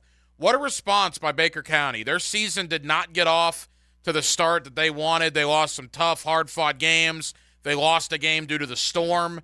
Earlier this season, things were not going exactly their way. They've had some injury problems. Yet, despite all that, Baker County took care of business in the district with wins over Yulee, Baldwin, Fernandina Beach, and they're going to be hoisting a district championship tonight. Well, it just says a lot about Coach Kevin Mays. They've had to deal with a lot this year at Baker County, and he's able to pull his guys together and get it done. So hats off and credit to Coach Mays. A heck of a job there at Baker. We'll give you a complete scoreboard update in just a moment as we reach the 9:45 time slot here. Most Duval County games are over. Most St. Johns County games are over. Just a couple of outliers. We'll line up some Victoria's head coaches coming up in just a bit. It is the Southeast Orthopedic Specialist Friday Night Lights. We are presented by Duck Duck Rooter, Plumbing, Septic Service, and Air Conditioning with Andrew Gibson and Dylan Denmark. The Hacker Ryan Green with you under the Friday Night Lights. A quarter is 25%. The Window World of Northeast Florida fifth quarter is a bonus. 2 hours after the final whistle on game day. Live from 9 Ball Hat, brought to you by Dr. George Bari and Bari Orthopedics and Osteen Volvo and Volkswagen. At ABBQ, they are turning up the heat on game day with a spread that'll make your taste buds do a victory dance. Football and barbecue always play together. I'm talking mouth-watering wings, juicy burgers, and tantalizing appetizers that'll keep your hunger in check as you cheer for your team. Come for the food and football, and stay for the teal-colored Jell-O shots, your destination for mouth-watering barbecue and an unforgettable game day. ABBQ, meet and drink with us. Southeast Orthopedic Specialist is holding their annual Bumps and Bruises clinics every Saturday morning through early November. These injury evaluations are absolutely free and open to every school and athletic program. So see us this Saturday morning at 3 North Florida locations from 9 to 10. The Brooks Center for Sports Therapy inside the YMCA. Preferred Physical Therapy, Fleming Island. And at Atlas Physical Therapy in St. Johns County. Southeast Orthopedic Specialists. The flagship station of the Jaguars. WJXL AM Jacksonville Beach. WJXL FM Jacksonville Beach. This is your Mad Dad's Update with Chapter President Donald Ford. Mad Dad's is asking for good, committed men who want to be part of an organization that has been around for 17 years. We are a group that is part of the solution, not the problem. We are a group that don't stand around murmuring and complaining, but get into action and hit the streets to get the community to break the code of silence to remove the murderers off our streets. We do not require a lot of time, just willing and able bodies to get involved. We've had far too many murders this year already not to get involved. If you want to be part of this great organization, call 904-718-1649. We're looking for men, not men acting like boys. Hit me on Facebook and tell me what you think. For information about Mad Dad, go to Mad Dad's Jacksonville Chapter Facebook or MadDadJacksonville.com. Hey, this is Bert Cannon with the First Coast YMCA. Youth sports at the Y can help nurture your future athlete's potential and experience the joy of being a kid. At the Y, we're providing a safe, clean, and fun environment with basketball, soccer, volleyball, gymnastics, elite skills training, and more. Best of all, participation in Legacy Youth Sports League is free with your family membership. Visit fcymca.org to learn all about youth sports at the Y. Hey guys, this is David Garrard, and I want to tell you about Clearwater Irrigation. They put my new sprinkler system in my new home at Jax Beach, and I couldn't be happier. Oh, hey, John. What's up, Dave? You know what this means. You're going to have to sing. Man, I can't sing. Then you'll fit right in, buddy. Clearwater Irrigation. We can't sing a lick, but we sure are good at sprinklers. Hit it, Dave. And drainage, too. ClearwaterJax.com. Hunting season is here, so lock and load on that new rifle or shotgun at Beach's Jewelry and Pawn in Jacksonville Beach. Tons of great options with the best prices and no waiting this side of the ditch. Arm yourself with the best at Beach's Jewelry and Pawn in Jacksonville Beach. Hey, Jags fans, are you tired of roof leaks raining on your parade? Don't worry, Universal Roof and Contracting has got you covered. Their expert team of roofers will get your roof back in the game so you can focus on cheering on the Jags. Locally owned and operated, they've serviced Florida homeowners for over 30 years. Visit universalroof.com to schedule your free estimate today. Universal Roof and Contracting, proud partner of the Jacksonville Jaguars. License number CCC 1330747, CBC 1258484. Do you have a VA loan? In this housing market, homeowners with VA loans have access to a ton of instant cash. Hey, it's Prosser here. Do you need cash to pay off credit cards and other high-interest loans? Does a check for 80 or 90 grand sound about right now? Well, Loan Pronto is helping veterans every day get the money they need with a quick and easy zero-cost cash-out refi with zero closing costs. With a VA loan, it's really cool because you can access up to 100% of your home's value. Use that money to pay off credit cards, home equity lines, car loans, consolidate all your payments into one check per month, and close in 2 weeks. Most homeowners who do this end up cutting their overall monthly payments by $800. Loan Pronto's all-digital process makes it fast and easy. They're doing loans with super low APRs, and they love working with veterans. Call now to see what your options are. Call Loan Pronto at 999-1508. That's 904-999-1508. Or go to loanpronto.com. Equal housing lender, NMLS 1661781, subject to lender approval. Life's not complete without music. Friday, November 10th, 8 p.m. at Players Grill Mandarin, Julia Gulia takes the stage with unforgettable performances from the 90s, 2000s, and originals. It's not your average cover band. Players Grill Mandarin, where the neighborhood meets. 1010XL is presented by Farah & Farah, the official personal injury law firm of the Jaguars. Protecting you and your family. Call 396-5555. Jacksonville. This is the Friday Night Lights postgame, presented by Southeast Orthopedic Specialists. Brought to you by Duck Rooter Plumbing, Septic and Air Conditioning on 1010XL. With Andrew Gibson, the hacker Ryan Green with you under the Friday Night Lights, 1010XL, 92.5 FM. Boy, what a 7-day stretch it's been for our friends over at Lake City, Columbia. Last week, defeating the Bowles Bulldogs. Tonight, beating a very good Middleburg football team. And let's welcome in Brian Allen, the head coach of Lake City, Columbia. Coach, congratulations.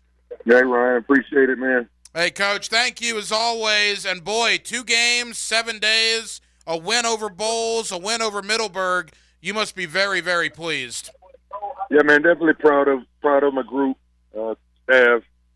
Definitely have, had some humbling beginnings playing for really good football teams. But at the end of the day, my philosophy has always been to play those tough ones because they have to be prepared for district play when it rolls around and the playoffs postseason. And, it's proved right that we played those tough teams. And, those ones that we've seen that may have not have been to the caliber of those first 3 or 4, it's definitely paid off as we've gotten here in our district play. And, Coach, this is the first time I've had the opportunity to talk with you this year, and it's such an interesting scenario because obviously what you had done at Lake City, Columbia, your first stint, right? And then you go away for a couple of years, but you find your way back there, and now you're starting again, and you start out with such a tough schedule, but good gracious, obviously, like you said, that tough beginning this year certainly seemingly helping you out right now. Yeah, absolutely. Ron, one thing that's crazy, and as we drop those 4, you sit back and you look at it all. And, for me, when we came in the first time in 11, I had to build this thing, man, and build it the way I wanted it, the culture that I wanted here. If I walk back in here this year and it was already ready to go and laid out for me, you wouldn't appreciate it as much as, we're going to for sure as we get this thing the way we want it, the culture we want. So it's starting over again, putting our stamp on it, getting our kids believing, living in this weight room, strength and conditioning. That's always been the cornerstone of who we've been as a program since I've been here. And we're getting back to that. Our kids are starting to believe in the discipline that they're hearing, the things that are happening, the suspensions that are taking place because of things not being done right, that now they're seeing the results of those things and they're believing to trust the process and believe with what's going on. Coach Allen, always great to have you on here. Tell us about Camden Fryer. He's a wide receiver you've got committed to Florida State. Tell us about his game. Yeah, he's a kid that I just had a conversation post-game in an interview. He's a receiver that plays like a linebacker and has that type of mentality. It reminds me a lot of myself as a player. That he's a kid that plays with a ton of emotion. A lot of people won't understand that if you haven't been that way yourself, but he plays every snap that way. He plays violent when he catches the ball. That first touchdown he had tonight was a poorly underthrown ball, but I knew when it left the kid's hand, the camera's going to look a play. And he's been that type of guy for us all season, and it's just extremely proud of his efforts. And, again, staying humble and hungry, although he's a commit and locked in, with Florida State. He wants to get better every week, and he's still working to get there. And when he gets to Tallahassee, it's going to be that type of mentality when he shows up. Is that Matt Fryer's son? It is. That's wow. Matt, Well, there you go. His daddy was quite the wide receiver at Florida State. There is no question about that. Coach, I believe, correct me if I'm wrong, this is a district championship for you guys tonight, correct? Yeah, man. And Ron, we are having that conversation, my associate and I, coming off the field. Us as a staff, it's been a while since we've been able to say that we were district champs. I think all the way back to 17, 18, ourselves and Robert E. Lee at the time, now Riverside, were battling in those last few years, man, to see who was going to be district champion. It was them, the last 3 years that I can remember being here, that they took the ham of it year in and year out, those last three. So this is the first one for me and this group, man, and us as a staff together in a while. So, it wasn't a pretty win tonight. This still was a rough one to play on. Obviously, they got a ton of rain over here this week. It was extremely rough conditions, but you knew it wouldn't just be to your disadvantage. It would be to both teams' disadvantage. But, to go again 0-4 to start off, all the noise that's everywhere. But these kids continue to believe in what's coming out of our locker room and our staff, and continue to fight, continue to hunt. And that first win against Orange Park, makes them again say that, we have a chance. You think Coach is telling us we have a chance. We have our first win as we were 0-0 when it counts most. And that's district play. Getting a big win over a very good Bowls team. The Bowls, just like us, battle tested early on against some really tough opponents. So I knew it was going to be a dogfight with them. But for our guys to come back to 14 and walk away with a victory there again, just continue to build the momentum that you need right here towards district play. And this one tonight, Middleburg, we watched them against a ton of teams this year as we scouted them, and they're a resilient group with the way they played against Clay, and Clay's up 33-7 coming out of half. This team comes back and wins that football game. There wasn't going to be any quit in this group, and they fought again tonight until the end. But to be district champions, man, that's a big deal. And telling our kids that everybody can look back at those first four. You can say you accomplished the goal that you set for yourself the first part of the season. And number one goal at the beginning of the year is to be district champion. So extremely, again, proud of the group, this staff, and our community as a whole. Brian Allen of Lake City, Columbia. Coach, final question. All right, boy, Mike Norvell's got it rolling, right? Your alma mater. How fired up are you for the Noles right now? Hey, man, extremely fired up. And Ryan, I don't know if we go back to one of our conversations when he first got hired there. Just when you're a coach and you've played it and you've been around a successful program as a player, you can tell a lot. When a man gets up and he speaks, I can remember his initial press conference and just hear him. I believe from the beginning, and my conversation after the big LSU game, I texted him. I just said, man, Coach, proud of you and the group. And, from day one, I believed in what he was going to get accomplished over there, and it's great to see it come to fruition. And what they're doing is only going to get better. Well, Coach, congratulations on a district championship. Safe travels back home to Columbia County, and we'll be in touch down the road. All right, thank you, Ryan, and Roll Tigers. Brian Allen of Lake City, Columbia. Big win for the Tigers tonight, Gibby. Yeah, it is a big win. And, Camden Fryer, like you said, is son of Matt Fryer at Florida State. That kid's, he's obviously with dad going to Florida State. He was going to make his way there as well, but offers from Alabama, Kentucky, Mississippi State, UCF. He's got a good football player on his hands there, Coach Allen does. Now, Matt Fryer was at Florida State, I want to say 89 to 92, 93. Right. I know that you were not on planet Earth for some of that, right? So born in 90. Yeah, it would be hard for you to say, oh, yeah, I remember Matt Fryer. Go back and Google film of that guy. All right. That guy was a heck of a wide receiver at Florida State. And if his son is as good as he is, that's quite the get for Mike Norvell. Four-star. Camden Fryer, very, very – I heard the name Fryer, and I think Matt played in the Live Oak area, which is interesting. The Camden's at Lake City. There's not a lot of love lost there. Right. But great get. Obviously a very good player. And Lake City, Columbia has things rolling right now. Another team with a big win tonight, that's Atlantic Coast, as they get it done over Sandalwood. Step Durham, the head coach, of Atlantic Coast with us here under the Friday Night Lights. Coach, congratulations on the win. Thank y'all. Thank you. Coach, defensive battle tonight. You guys get it done over Sandalwood. You must be very pleased.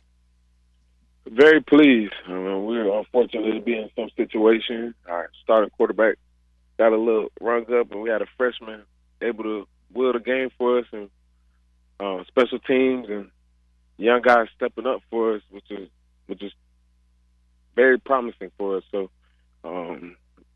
always good to win. Every win is great, but in the fashion that we won tonight, it was pretty good. Coach, great to have you on. Tell us about what you saw from your freshman having to step into that situation. Just looking at him, he almost looked like he belonged. No snaps at quarterback throughout the season, and putting him back there, and he was poised, making the right plays, making the right decisions, and he was able to put the team, kind of rallying the team together so that we were able to come back and win this game. Well, Coach, a big win for Atlantic Coast. And all right, you're more than halfway home, year one back at your alma mater. How would you assess year number one? You've obviously played a very tough schedule, some ups and some downs, some big wins. But as you sit right here heading into the middle part of October, where are you year number one? Are you happy with where you are? I think there's always room for improvement.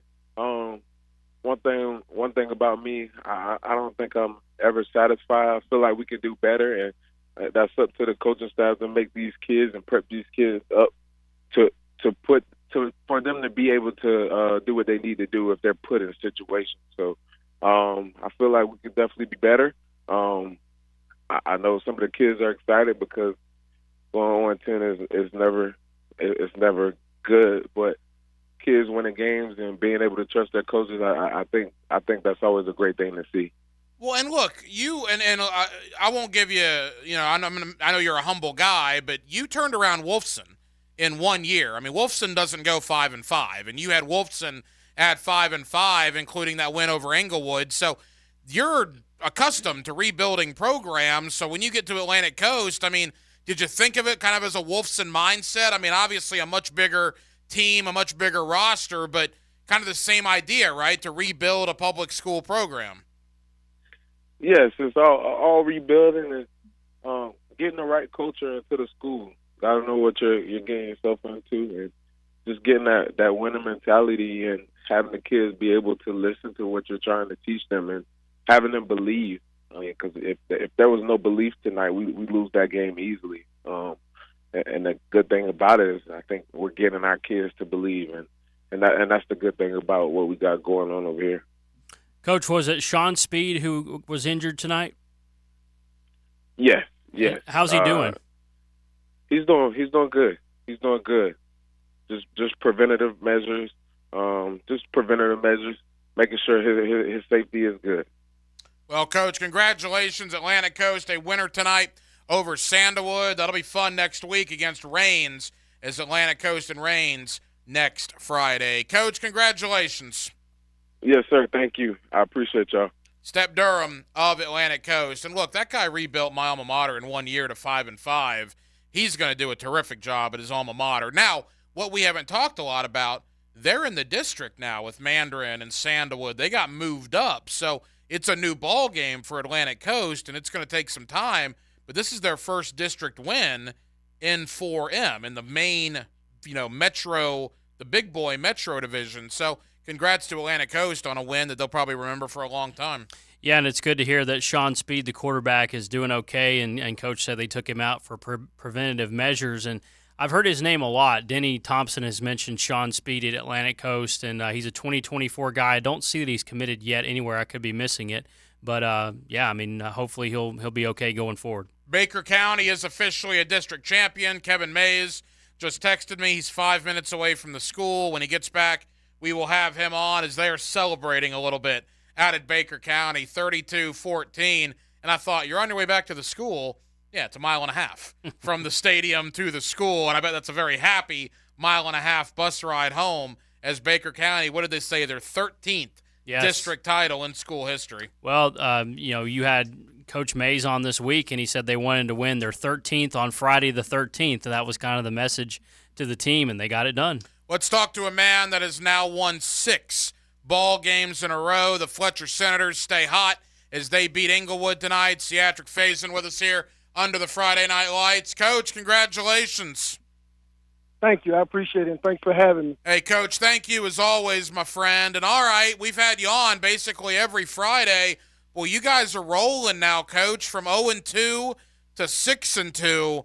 You must be very, very happy at how your kids have turned around this season. Oh, definitely. We finally putting it together. Starting 0-2, we had some guys had their head down, but like I told you, with all these seniors, we got great senior leadership, and we rebounded in a great way. Coach, what has just the addition and the reemergence of Marcellus Tate meant for your team? Oh, it meant everything. Out here playing hard, and just with our receivers, all the receivers that we got, man. We got to get the ball in those hands, and our number 2 guy, is an athlete, but having Marcellus back, we're able to get the ball in our hands. You can't just stack the box on us right now. You can't play the pass because we can run and pass. And so, having him out actually helped us, but having him back now done helped us way, way more. Now our offense is clicking on all cylinders. It's interesting, Coach, looking at your schedule. You have a bye week next week, correct? Correct. Well, that's huge because obviously all of a sudden we have a district championship game in 2 weeks as you guys take on First Coast. And we had Marty Lee on, who had some glowing things to say about you, but he was very complimentary of you and your program. And First Coast, all of a sudden, 2-0 in the district. You guys 2-0 in the district. You have a friendly relationship, obviously, with Marty from your time there. That's going to be a lot of fun in a couple of weeks. Oh, definitely. Coach Lee, ever since I was in high school, man, Coach Lee been in my corner, always been on my side. And when I went over there for a year, he taught me a lot. You can never learn too much from different coaches, but Coach Reynolds, Coach Lee, Coach Sullivan, and even Coach Josh Corey, man, they always taught me. They taught me a lot, just watching, observing, asking questions. And, we knew this was going to happen. It happened last year, and we knew it was going to happen this year. Both of us did. So, we got to prepare, man. Those guys can light up that scoreboard. So, we got to prepare and get ready for a battle. Coach, we know about Marcellus. You guys have won several games in a row now. Who else is playing well right now for Fletcher? Oh, our receivers, Anthony Vagilanti, he's been going crazy the last 2 games. Quiet night tonight, but he done turned back into his old self. Troy Hillman, that kid's a monster. He's been doing big things for us in all phases. He played both ways, never come off the field, and he's our punt returner. And then we got a young guy, DeAndre Smith, a 10th grader. Man, he done scored at least, I think, 4 touchdowns in the last 2 weeks. In the last 3 weeks, over 40 yards, man. So, man, that kid's been balling. And the kid we had a quarterback replacing, Karan Davis, is probably the best overall athlete on our team. Could do everything. He's a punter. He's a safety. He's a receiver. And he's been doing real big. And, of course, our O-line has stepped up, and our defense is playing lights out, man. So, everybody is stepping up, but that receiver course has turned it up a notch. Kevin Mays of Baker County coming up in 2 minutes. We're here with Seatric Faison under the Friday Night Lights as our 92.5 FM crowd has joined us on 1010 XL. Fletcher a winner tonight over Inglewood. All right, Coach, 2 weeks off before a district championship game. You guys have played 8 weeks in a row. How do you best use the bye week? Is it about getting healthy? Is it about fine-tuning? What's your thought there? It's about getting healthy. We definitely got to get healthy and at the same time prepare for First Coast. We got to be smart. The guys is banged up. We got a couple guys. We got like 4 guys with high ankle sprains, a few shoulder sprains. So we got to be smart. And, my background of being in college and the pros, that kind of helped. So I know how to treat my players. So the younger guys going to have to step up in practice. And, the older guys, they still going to practice, but contact, not so much. All right, Coach, can Florida get a win on the road? I mean, good grief. I don't know if you need to go give a pep talk, if you need to see what Billy Napier's got going on down there, but they're 1-7 on the road under Billy, and they haven't won a lot of road games, quite frankly, in the last 4 or 5 years. I mean, come on, man. What's your alma mater going to do tomorrow up at Columbia, South Carolina? It's time to step up.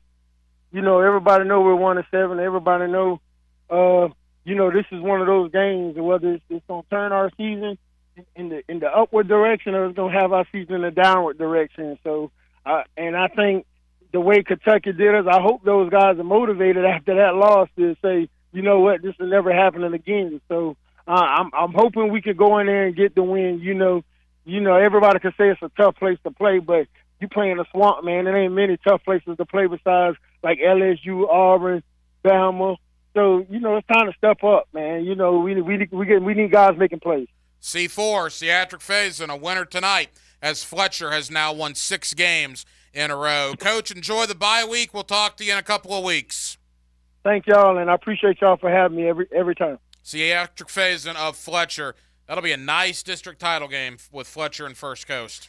It will be, and Coach, you're always welcome, especially when you win about 6 weeks in a row like they have. I mean, Fletcher's got it going pretty well. He's doing a really good job out there. He is. No question about it. A guy that's done another really good job this year is Kevin Mays, Baker County. They are celebrating a district championship in McClenny tonight, and Kevin Mays joins us here under the Friday Night Lights. Coach, congratulations.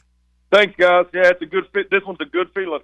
There's no doubt. And, Coach, you and I talked on the Tuesday show. Look, the season did not get off to the start you wanted. There was a cancellation due to a storm. You lost a couple of hard-fought games late.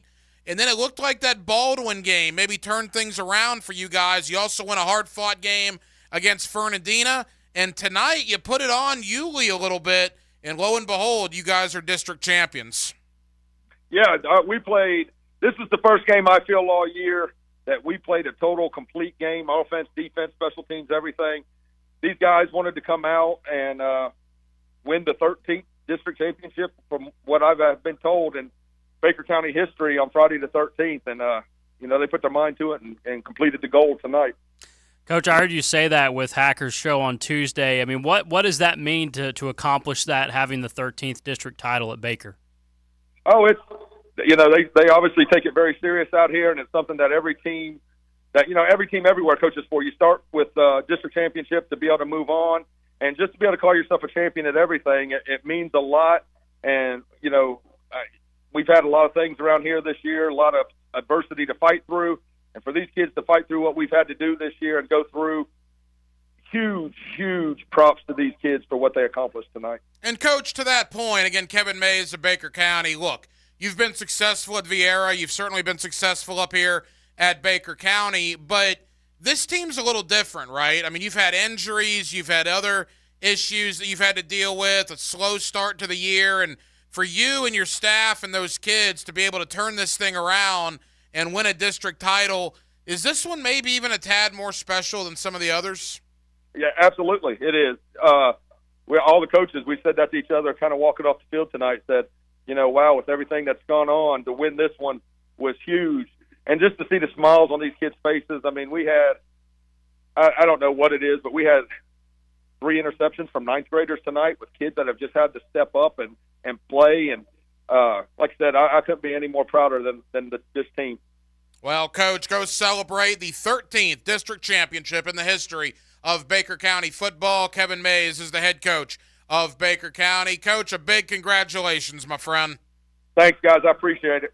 There you go. And Gibby, that's cool because, again, injuries, they've played like 4 quarterbacks out there, right? They've had all sorts of injury issues and other things that have happened. You just stay the course, man. You keep going to practice. You keep teaching. You keep learning. The kids keep getting better. And if you do that, tonight it bears fruit with a district title. Yeah, they've had to replace a bunch of guys here and there, reshuffling the lineup so much, and they've dealt with so much, and you heard that from Coach.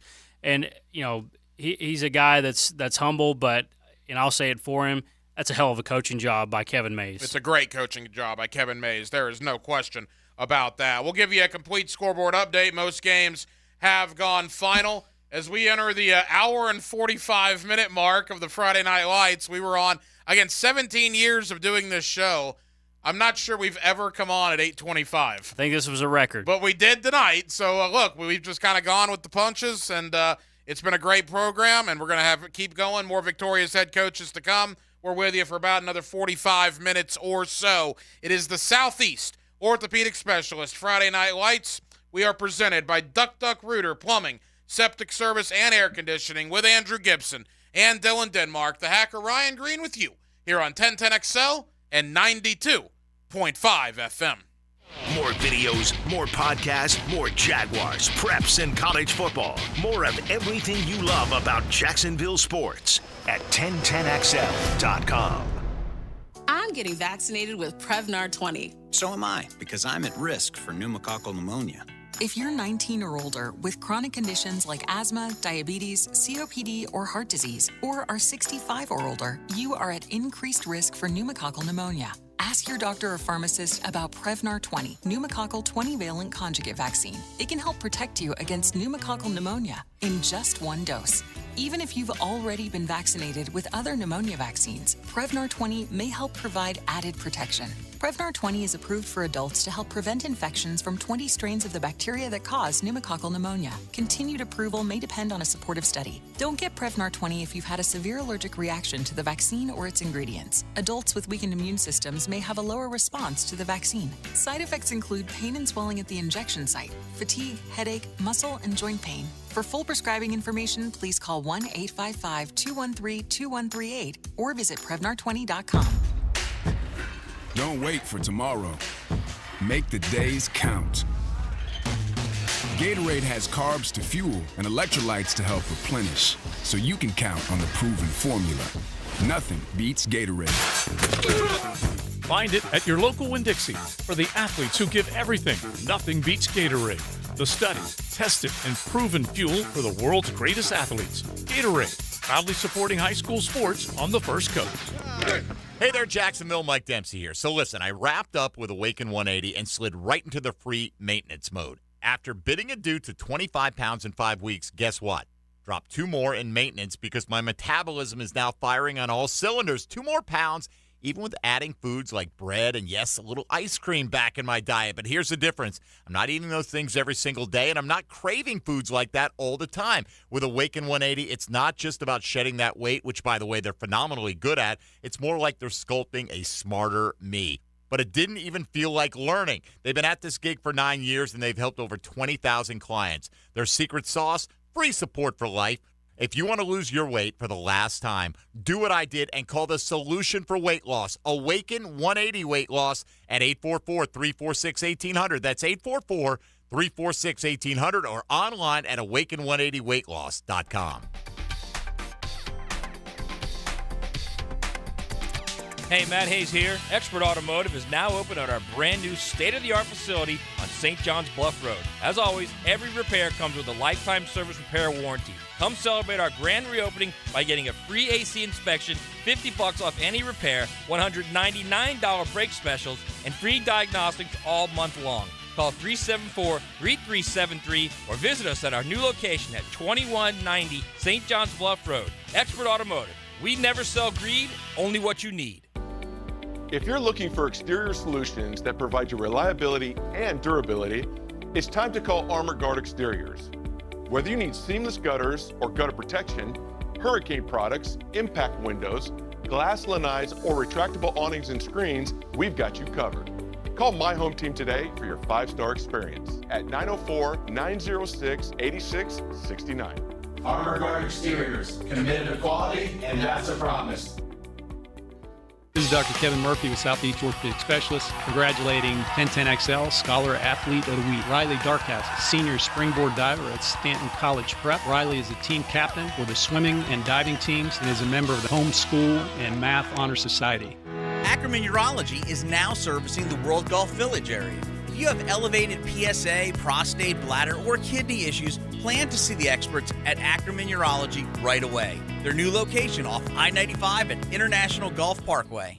Hi, this is Dave Barker. Multi-unit hair grafting is now available at IHRS and can give you 3 times more hair in one procedure over a traditional hair transplant.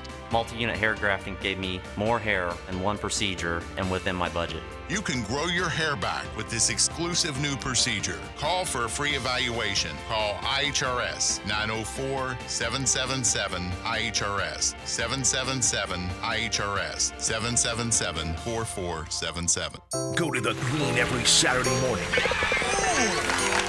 Happy learned how to putt. And get golf tips and talk to help make your golf game more fun on the Edwin Watts Golf Hour, Saturday morning at 10 on 1010XL. The best time of the year for blue crabs right now at the Blue Crab Crab House. They've been open since 1996, and they are a staple here in Duval. Sundays, you have the Bloody Mary specials. Mimosas as well, $2.50 noon until 5 o'clock. Of course, each and every Tuesday, $2 margaritas. Wednesday, $1 oysters. Right off of San Jose on Julington Creek Road, it is the Blue Crab Crab House. Are spooky plumbing problems haunting your home this Halloween? Don't be scared. Call Duck Duck Rooter, your ghost-busting plumbing heroes. Hi there, I'm Brian, your friendly plumber. Is your toilet making ghostly groans, or is your sink dripping like a vampire's fangs? Don't let plumbing problems give you the heebie-jeebies. Call Duck Duck Rooter at 904-862-6769 and chase those spooky issues away. Duck Duck Rooter, because even plumbing nightmares deserve a happy ending. Quacktastic service guaranteed. 1010XL is presented by Farah and Farah, the official personal injury law firm of the Jaguars. Protecting you and your family. Call 396-5555. Jacksonville. Gatorade is the #1 sports drink and the proven fuel of high school athletes. Nothing beats Gatorade. Proud sponsors of the High School Half Hour.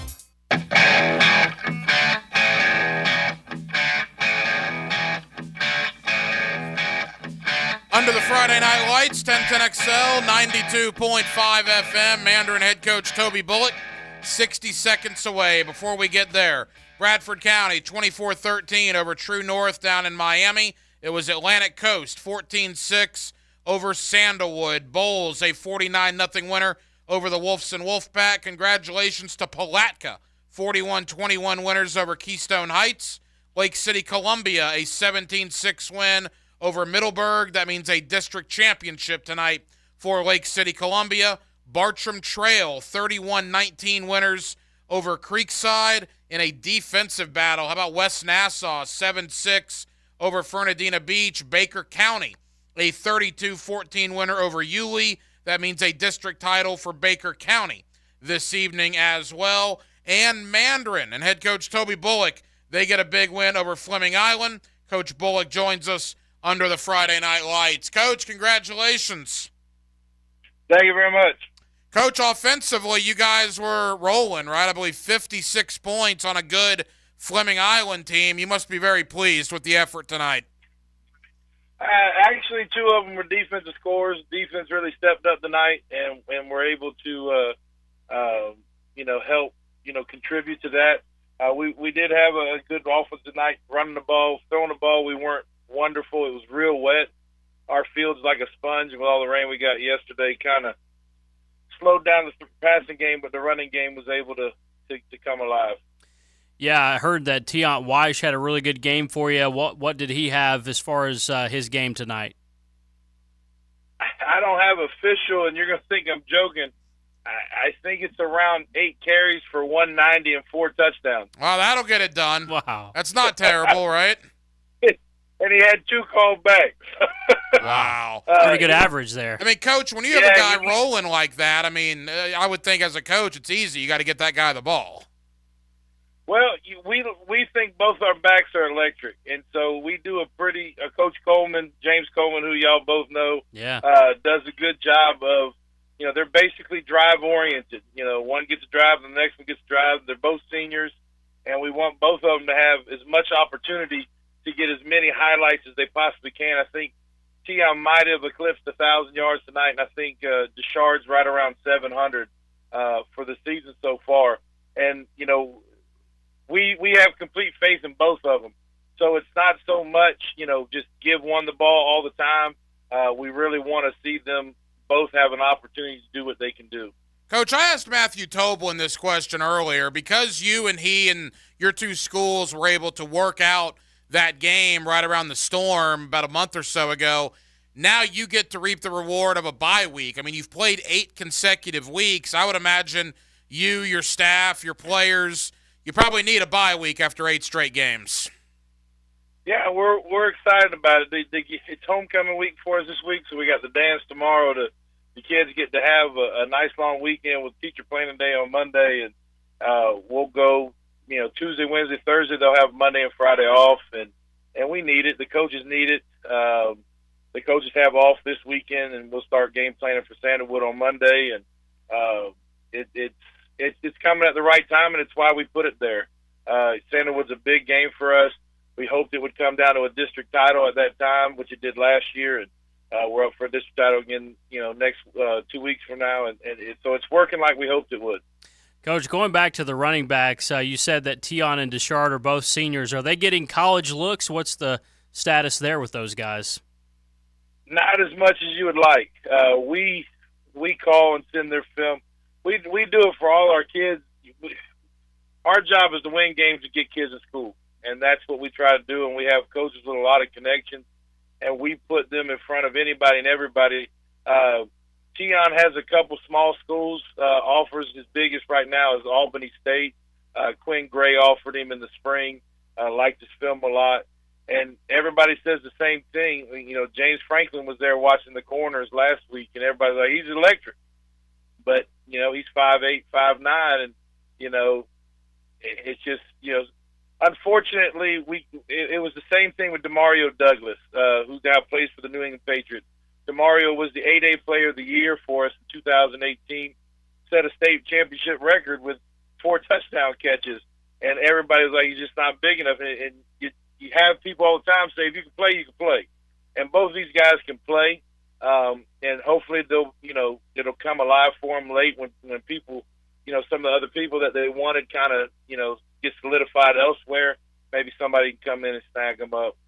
Final moments with Toby Bullock of Mandarin, winners tonight over Fleming Island. Coach, normally when you talk about high school football, I don't really necessarily know how much home field means, but when it comes to you guys, you're undefeated over there on Greenland Road. Your only 2 L's on the year came away from Mandarin, and he mentioned that district championship. If you get that, you're guaranteed at least one home playoff game, and I would have to think in the region that you're in, boy, you'd like to be at home a lot more in the postseason than traveling on the road.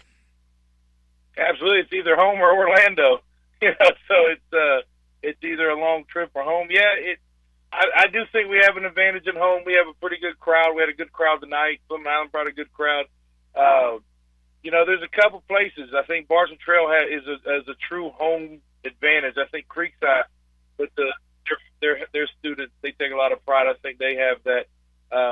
I think when your students come alive and they come out, you have a distinct advantage. I think the kids get pumped up to do it. I really do think it helps. And I think we do have an advantage at home. And, hopefully we'll get a W against Sandalwood in 2 weeks and get that first one at home, which right now, if we were to play right now, would be against Apopka. And you need everything you can get against Apopka. You just brought it up real quick. The ratings are coming out every Tuesday. Do you and your staff, are you guys looking at that this time of year? Do you have an idea of what it's shaping up to be in the postseason? When we lost to Lake Mary, we knew just about where we were going to end up. It didn't really matter. The only thing that really mattered was beating Sandalwood. When we lost to Lake Mary, we knew the number 1 seed was out of reach, which would have given us, 3 straight home games if we would have been able to win out. But so no, it's not something we're really watching. Our main focus is Sandalwood, but we know it's going to be Apopka. It's going to be either Apopka, Seminole, or Lake Mary, most likely in the first or second round. So it's not something we really think about because we already know it's there. And luckily, we're experienced with all 3 of them. Toby Bullock of Mandarin, they are winners tonight over Fleming Island. Coach, enjoy the bye week. We'll talk to you in a couple of weeks. All right, thank you so much. There you go, Mandarin, a big win tonight over Fleming Island. It must be nice to have an all-world talent like Jamie French, a wide receiver. And then, oh, by the way, you can have a running back have 8 carries for $190 and 4 touchdowns as well. I think if these stats are not updated just yet, Weiss, the running back he's talking about, has like 18 touchdowns, the Mandarin running back. I mean, that's pretty incredible stuff. And isn't it ironic? I mentioned Demario Douglas earlier tonight catching passes, I should say, from Mac Jones up in New England, and he was a part, of course, of the Mandarin State Championship back in 2019. That state title team was so good for Mandarin. Carson Beck got all the love, but was it 18 or 19? I think it was 18. 18. Demario Douglas. I was there. I should know. Yeah, Chris Mitchell, who ended up at FIU. Douglas went to Liberty and starred there. And Terrell Jennings was another one, the running back that ended up at FAMU. That was just a really, really good football team. All right, there's been a lot of really good performances tonight. Every week here under the Friday Night Lights, we give you a Gatorade Player of the Week, and let's do that right now. Time now for the Gatorade Player of the Week. Gatorade, the world's #1 sports drink and the proven fuel of high school athletes. Nothing beats Gatorade. Find it at your local Winn-Dixie. All right, Gibby, let's give Denmark and his Baldwin football team a little love as they had a young man tonight go absolutely off in their win over Westside.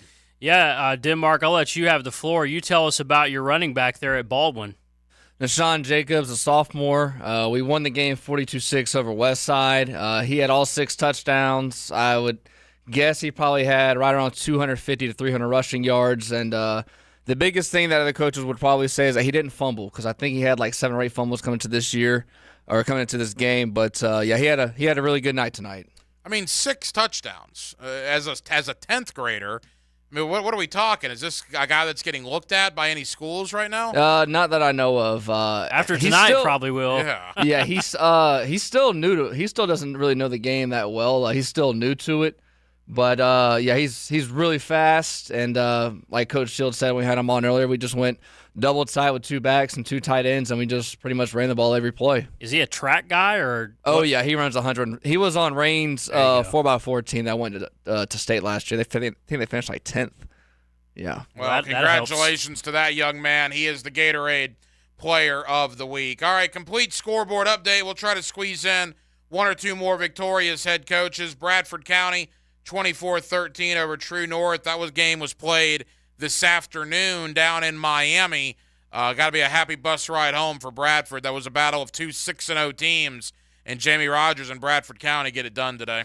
Yeah, I mean, look, anytime you go down to Miami, I remember going down to Miami last year when Bowles played American Heritage, and unfortunately for Bowles, that was a loss coming back from Miami. But for Bradford, it was a successful and a winning trip for them. Mandarin 56-19 over Fleming Island. It was Atlantic Coast earlier this evening getting the win over Sandalwood 14-6. Bowles 49-0 over Wolfson. We haven't talked about Bishop Kenny on 92.5 FM getting the win tonight over Episcopal. Yeah, it's a rivalry game. It's a battle for Atlantic Boulevard. It's a game that certainly meant something to them tonight. And look, Bishop Kenny got worked a little bit last week. 35-point loss to Ponte Vedra. They had to respond, and credit to Coach Krause and those guys. They did respond tonight. It is a final. Trinity Christian. We'll try to get Verlin Dormany on. Trinity Christian 14-0 over University Christian as Trinity gets revenge over the playoff loss to University Christian last year. It's a tough time right now at UC. I mean, look, Trinity's a good team. Obviously, it's a good rivalry, but UC's had a couple more losses than they're used to this year. Well, the loss to Providence complicates things for them as far as the playoff goes, and tonight doesn't help as Trinity Christian gets it done. Fletcher, a winner over Inglewood tonight. It was couple of scores. I mean, Gainesville-Buchholz, look, they are a machine. I think when you start talking about playoff positioning, if you're in the Bradford County region, that means Yulee, Baker, Baldwin, those schools, you got to avoid Bradford as long as possible. I think if you're in the Gainesville-Buchholz region, that means Bartram, Creekside, among others. At this point, you have to try to avoid Buchholz as long as possible. Buchholz is destroying everything in their path, which is unfortunately is a lot of teams from our area. Don't they have Ernest Graham's son? Miles Graham is committed to Florida. He's one of the best linebackers in America. He also will throw in a 200-yard rushing performance on you every once in a while. He is just one heck of a football player. And that's Ernest's son? It is Ernest's son, And Ernest is going into the Florida-Georgia Hall of Fame. I saw that with Joe Hayden, right? It's the That's other right. one. Yeah, no, congrats to Ernest Graham. And his son Miles, a heck of a player down there at Gainesville Buchholz. How about going back to St. Johns County, and what a win for Ponte Vedra. Head coach Steve Price and Ponte Vedra winners tonight over at Coy Creek. Coach Price joins us under the Friday Night Lights. Coach, congratulations. Thank you so much. It was a great night to be a Shark. Coach, dominating win over a good Coy Creek team. I mean, we're talking to you every Friday now. Your team continues to rattle off impressive win after impressive win. You must be very, very pleased. We are. Our kids really battled through some adversity this week. We had a couple of unfortunate breaks early in the game, and we battled back, and I was really proud of our effort. Coach, we've asked you a lot this year about your offense. We haven't talked enough about your defense. The Ponte Vedra defense is playing lights out right now. Tell us about your defense. Well, we're really fortunate. We've got some returning starters from the defense that Anthony Rivers put together last year. Anthony left as the head coach at Pedro now, but we got some guys that are left over from that really love to play defense, and they play really, really hard. They tackle well, and we really tackle well, and we get to the football. And, some of those guys, Maddox Babin, Talon Babin, those guys have just been outstanding all year for us. We've got Mason Hausman and Josh Kim at the other linebackers. Our defensive line has been really, really productive. We've got two Greco brothers, Robbie and Nick Greco there in the defensive line, and Riker Kemp and J.P. Dolan and Cortez Yarby. There's just, and then of course we've got really 6 defensive backs that are all seniors. That it's a solid unit. They definitely have done a good job for us this year. We need to continue to play fundamental football and pursue and tackle well, and as long as we do that, we're pretty good defense. Steve Price, the head coach of Ponte Vedra, they're winners of 6 games in a row. Coach, in this 6-game winning streak, the last 5 haven't been particularly close. I mean, you're putting numbers on people. I think your last 5 games, your closest game was a 20-point win over Menendez. What does that say about your team that every week, consistently, you guys are going out there and there's not much of a contest in the fourth quarter? Well, we know that those games are coming, and we've got to play to the best of our ability on every single play, and that's really what our kids have done. I've been really pleased with that. No matter what happened last week or last play or yesterday, they always come ready to go and ready to improve. So. And I will say this, our offense has got some really, really explosive guys that can take it for a touchdown from anywhere on the field, and that certainly is a pleasure to have and pleasure to watch those guys play. Coach, it's been really cool to watch your team develop. I mean, you're one of the stories of the year here in high school football this season. I mean, what has this ride been like for you, 6 wins in a row for you? Just loving it for the kids. I'm just thrilled to death. Our kids at Ponte Vedra, I think they are really, really special kids and people, and they work incredibly hard. They love the game of football. They love each other, and so every win we get, it's just I just love seeing the smiles on their faces and just them feeling like they're part of something special, and it's been a really cool ride. Honestly, we try not to think about it much after the weekend. We're not going to think anything more about the Coy games coming on Monday. We face a very talented Orange Park team. We're going to have to be ready to play, and again, I don't even necessarily know that it's about wins and losses as much as it's about we got to get better every single week. And if we do that, we're going to have a lot of good memories for this year. Hey, Coach, final question. It's kind of an iron sharpens iron thing. I mean, you look in St. Johns County with you guys and St. Augustine and Bartram and Creekside and Coy and Beachside, a young program that's winning a lot of games. Nice. You mentioned Menendez. I mean, good grief. Every team in St. Johns County, Coach, is good, and I imagine it's got to be so much fun to be a part of that and to be a part of that county and see all the success going on out there. It certainly is, and I will say that I've got a tremendous amount of respect for all the coaches in St. Johns County. I think every coach in our county does things the right way and does things for the right reasons. And it's kind of it's kind of like a throwback a little bit. We compete hard. It's intense, it's passionate, but we also know that we have the best interests of our kids and best interests of our community. And it's special to be part of St. Johns County. Well, Coach, congratulations on a big win tonight. Best of luck moving forward. Thank you so much. Go Sharks. Steve Price of Ponte Vedra, winners tonight over at Coy Creek. And look, St. Augustine was off. But when you talk about St. Augustine, Ponte Vedra, probably Bartram, 3 of the top 7 or 8 teams in Northeast Florida? No question. And, Beachside's knocking on the door. They're, 6-1, 5-1? And Creekside's record's not great. Let me tell you something. They're good. Creekside would beat a lot of teams. Yes. They've played a brutal schedule. Yes, they have. And, going back to Ponte Vedra, we knew that their offense was really good. Their defense is giving up 11 points a game. They've given up 80 points in 7 games. It's crazy.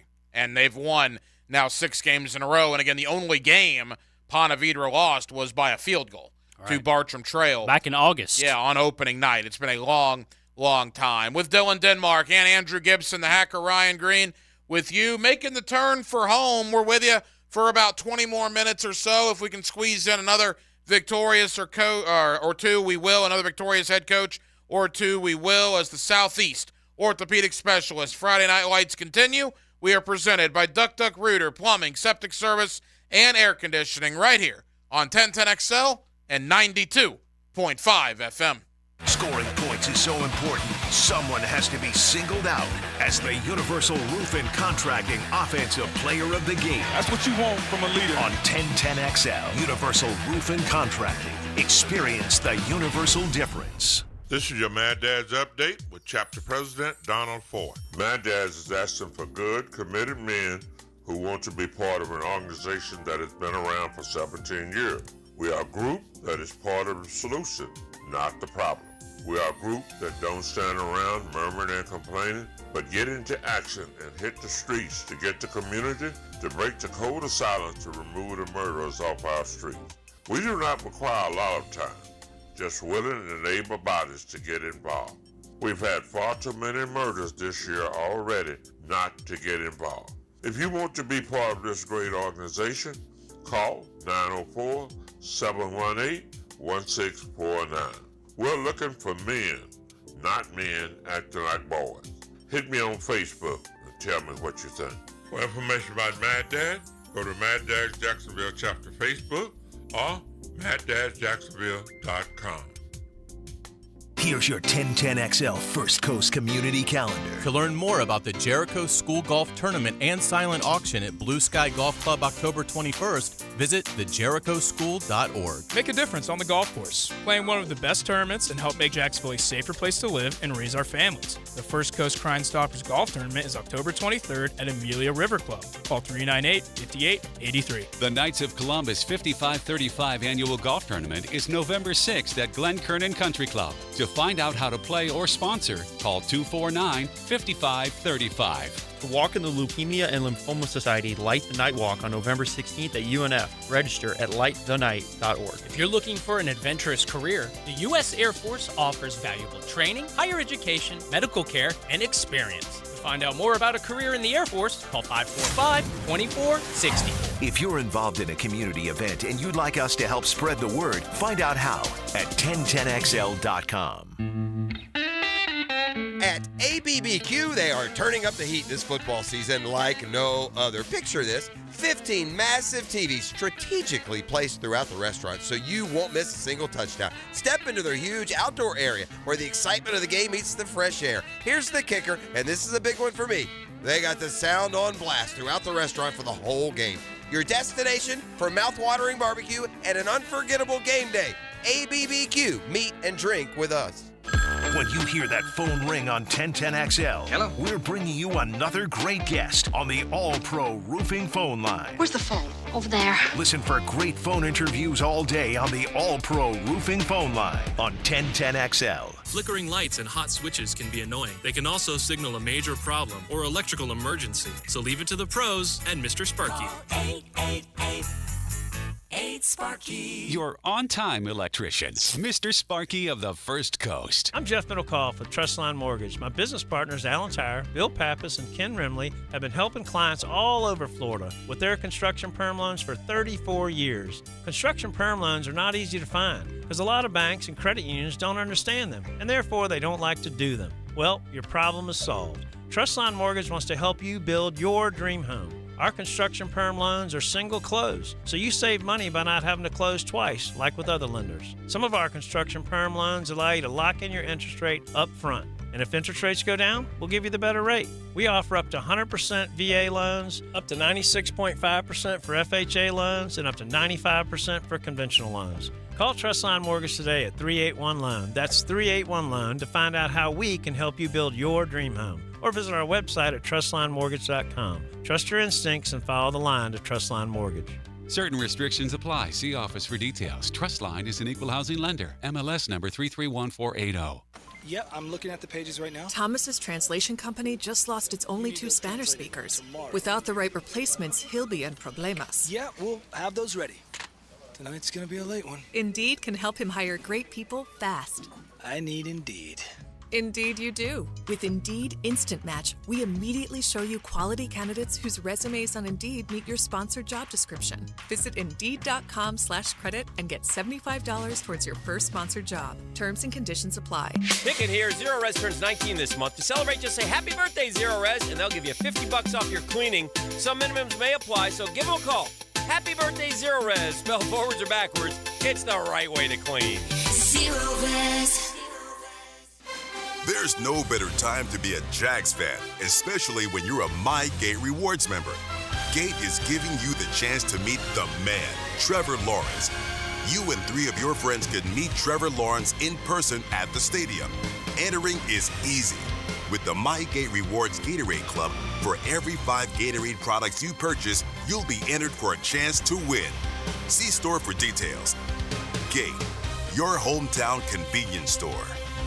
1010XL is presented by Farah & Farah, the official personal injury law firm of the Jaguars, protecting you and your family. Call 396-5555. Jacksonville. The Friday Night Lights shine bright. Friday Night Lights. Presented by Southeast Orthopedic Specialists and brought to you by Duck Duck Rooter Plumbing, Septic and Air Conditioning on 1010XL. All right, final segment, Friday Night Lights postgame. 2.5 hours so far tonight. Gibby, how you feeling? Oh, man. Just it's a great Friday night of football, man. Just it's a great season. How are you feeling? I'm good. Bulls and Wolfson ended at 8:17 Eastern Standard Time. Yes, it did. We've been on basically since about 8:20 because Tony Smith did such a long postgame show there on the Bulls broadcast. But I digress. A lot of really interesting finals tonight. Bradford County 24-13. They're on a bus heading back from Miami. Bradford a perfect 7-0. How many teams are still unbeaten? Bradford's unbeaten. St. Augustine's unbeaten. Is that it? Well, they're not in Jacksonville, but Buchholz is unbeaten, right? 7-0. Yeah. But you're down to the nitty-gritty of the teams we cover. Is Impact? Are they still? No, Impact lost to Christ Church. Oh, they did. So I believe it's only from our area, teams that we cover. I think it's only Bradford and St. Aug are the 2 undefeated teams. I'll look up and make sure that's the case. But, yeah, I mean, they're both really good. If they were to play on a neutral field, I don't know. I mean, be a heck of a game. It would be an awesome game. It would be a heck of a game, no question about it. Now, there's a lot of teams with 1 and 2 losses that are also very good. What about that comparison? Ponte Vedra to St. Johns County, what I think Riverside's turning into to Duval County. When they started the year, you didn't really know what to expect, but it's very obvious now in the middle portion of October that Ponte Vedra and Riverside are both very, very good. Yeah, they are, and they both have been absolutely red hot. Ponte Vedra, another win tonight against a pretty good Coy Creek team. Coach Harbison's got a pretty good team there. They had a winning record coming into tonight, 4-3, now 4-4. But there's not too many teams that are hotter right now than Riverside and Ponte Vedra and certainly St. Augustine. We asked Coach Braddock last week if this was one of the better teams he's had an opportunity to coach, and he said, we still got a lot ahead of us, but it could be one of those special teams. And I think you and I both agree that St. Augustine team, they have a chance to win a title this year. We'll see how it goes when they get down to the teams they'll have to play in the playoffs. But you look at a St. Augustine team like they have now, there's no question they have a chance to win one. The two teams on our station, Bowles and Bishop Kenny, they're going to be matched up for a district championship coming up in 2 weeks.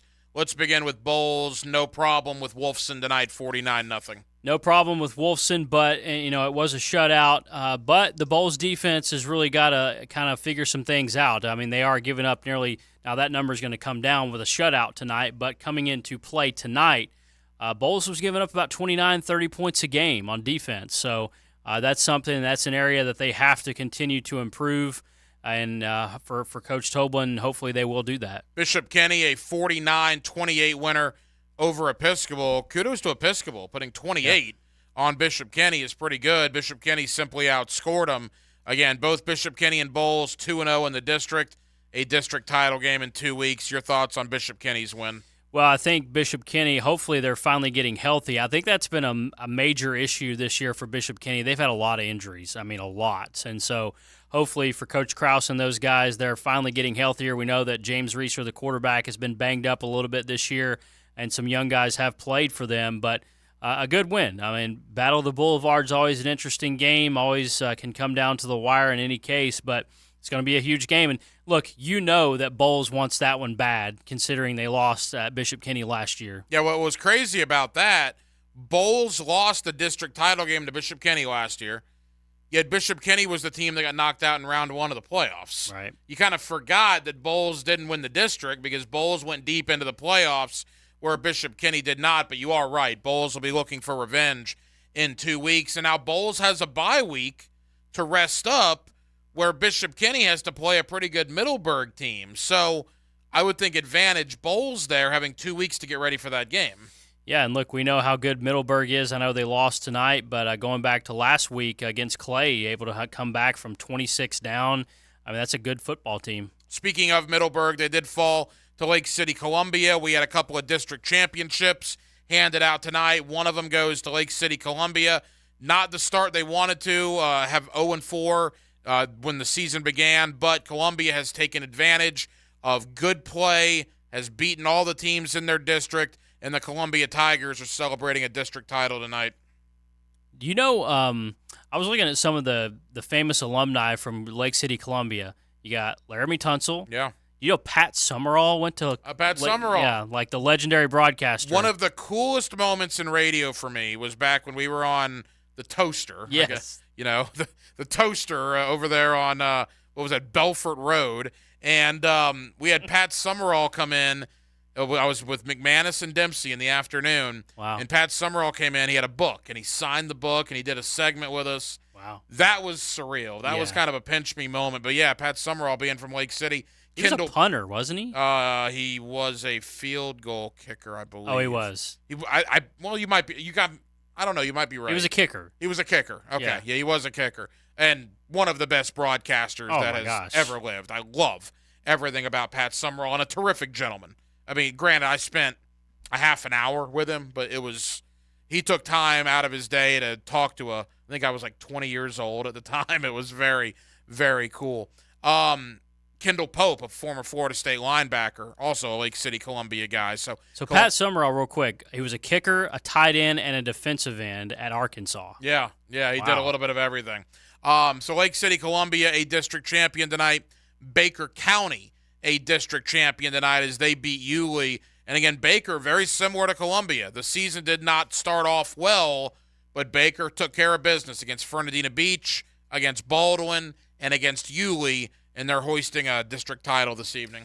You asked the question to Coach Mays, and it was great, and his answer was great.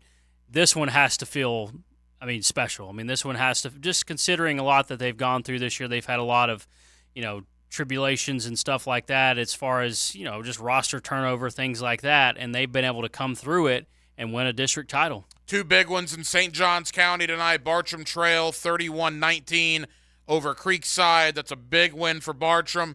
And for Creekside, another year of not being able to figure out how to beat Bartram Trail.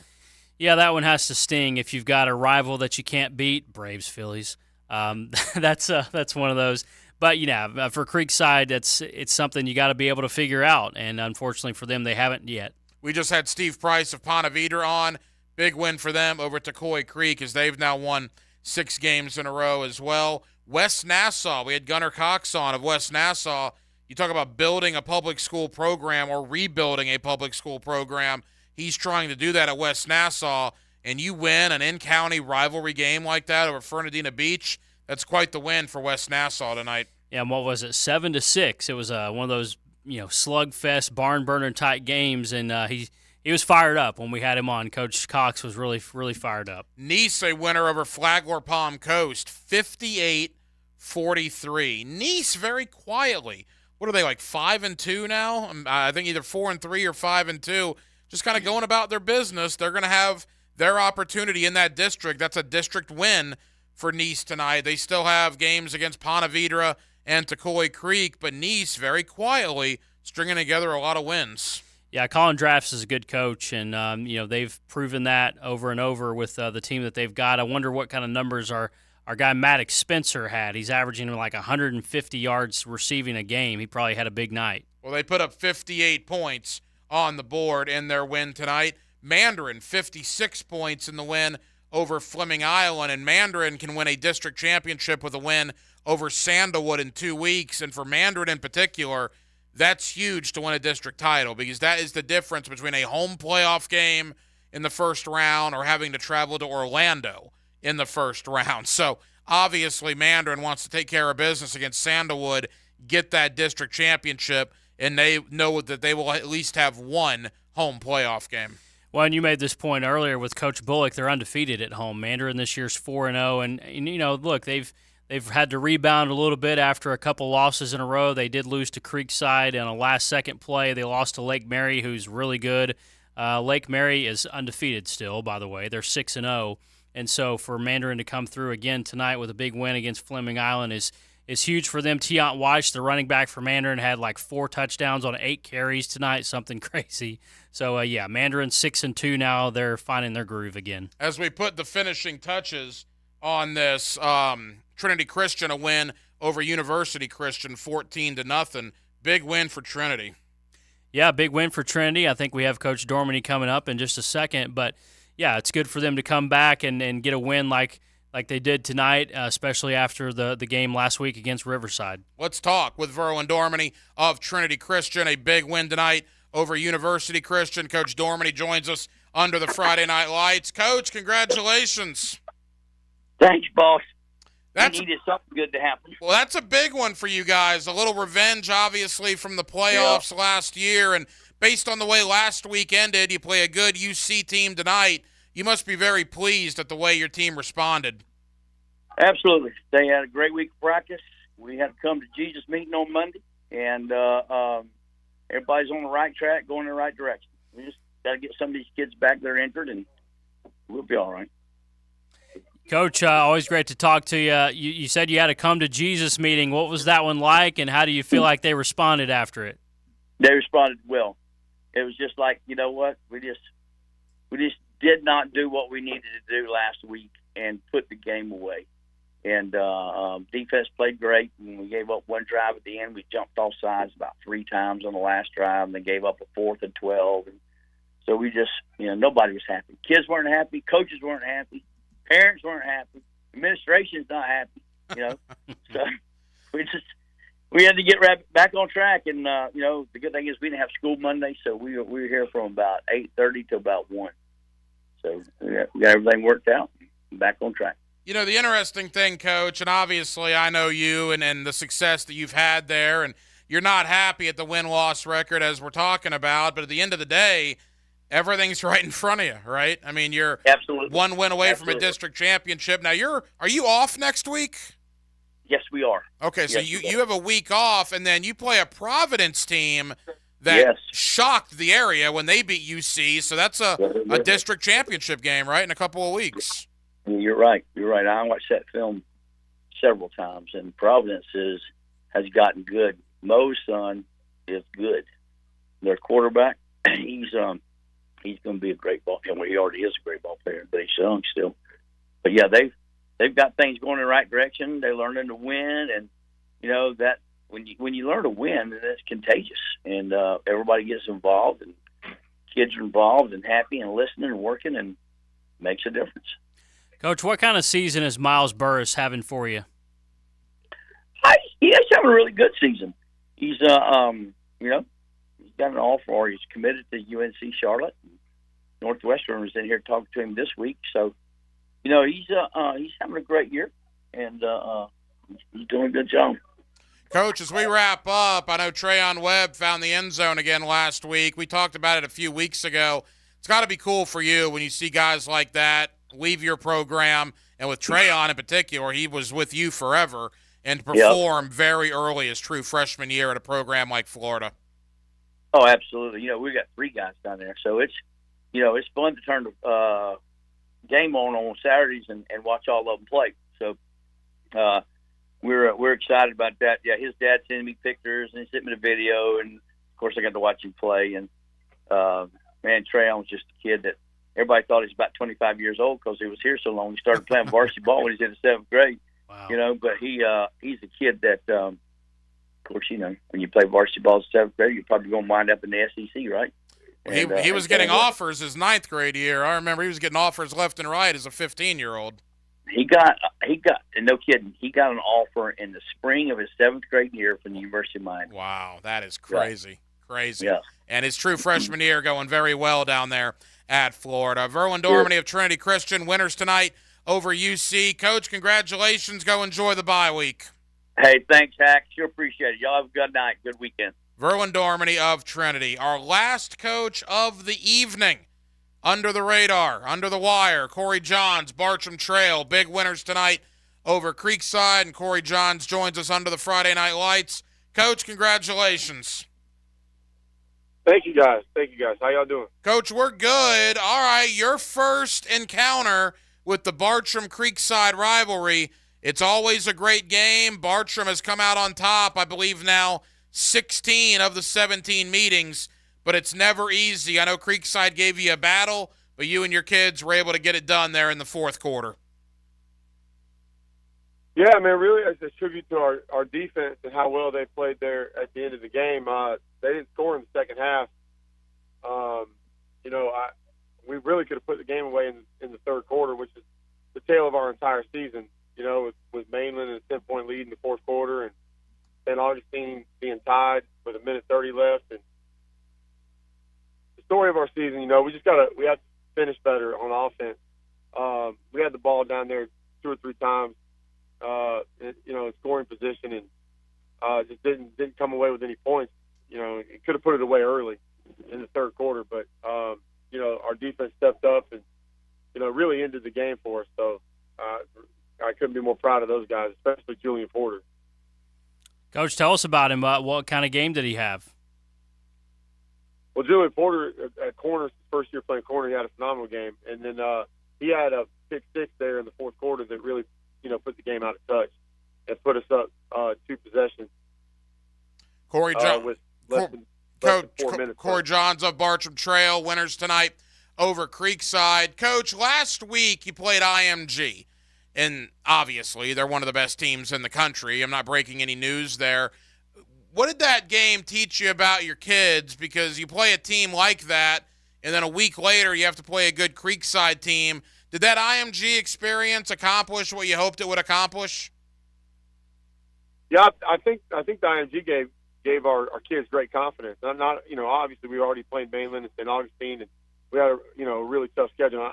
Not to mention Ponte Vedra, who's very good, and won that game. So really the only game we had that wasn't one of the top teams in the state was Seabreeze, and the IMG game really, I think, gave our kids great confidence. It was 14-6 at halftime, and we scored the most points on them that anybody has all year, and had the first lead anybody's had against them this year. So, against a team full of Power 5 commits, it really just gave our kids confidence going into this week about how good they can play if we put everything together.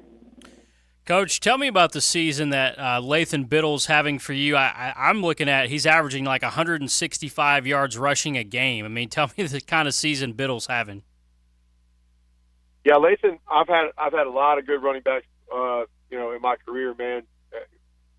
FSU, Syracuse, Miami, Montana State. I've had a bunch of good running backs. Been lucky enough to have the state leader in rushing 2 years at the end of the season. And Lathan's as good as any of them, man. He truly is. So I'm impressed with everything that he's doing, and I think he's only going to get better as the season goes along. So, I'm really looking forward to seeing what he does for the rest of the season. But he's a stud, man. He's as good as I've had. Corey Johns of Bartram Trail. Coach, final question. Next week's a district championship game, you guys and Buchholz. And look, Buchholz is obviously very good, but you guys are obviously very good. That should be a heck of a game next Thursday. Yeah, it's going to be a great game. I don't know necessarily it's a district championship game, though, because we still got to play Oakleaf after that. So I don't want to discount, them or, anything like that. But it is a huge game, and it's Thursday night game, so we got a pretty quick turnaround after a really physical football game. But I'm really just proud of our kids, man. I can't say enough about them tonight. Jaden Weatherly, as 10th grader, started tonight in place of Riley, who's out. It should be back next week. And then, one of our best offensive linemen who really can play all 5 positions was out tonight as well, Zach Marshall, one of our offer kids up front. So, really just proud of those guys and how they responded tonight, man. I had to say that about them. Hey, Coach, congratulations. A big win for you guys over Creekside. Best of luck traveling to Gainesville next week to take on Buchholz. We appreciate it, Coach. All right, thank you, guys. Appreciate what y'all do. Corey Johns of Bartram Trail.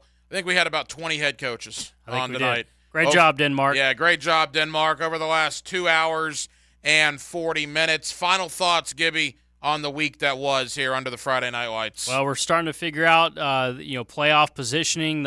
We talk about the rankings and the seedings come out, every Tuesday, something like that from the FHSAA. We're getting close. We're getting close to really figuring out who the better teams are in the area. And, you look at Bradford, St. Augustine. We just got off the phone with Coach Johns from Bartram. Another big win for them tonight against Creekside. So we're starting to figure some things out here in week number 8. Gibby, enjoyed it, my friend. Yes, sir. Go get some rest. That is Andrew Gibson. Dylan Denmark was your producer tonight. I'm the hacker, Ryan Green. This has been the Southeast Orthopedic Specialist Friday Night Lights. We have been presented by Duck Duck Rooter Plumbing, Septic Service, and Air Conditioning. I will talk to you on Sunday, live from 9 Ball Heaven, Sports Grill and Billiards on University, 2 hours after the Jaguars and the Colts go final. Until then, have an absolutely terrific weekend, Jacksonville. He's no Johnny-come-lately. He's been the Jags senior writer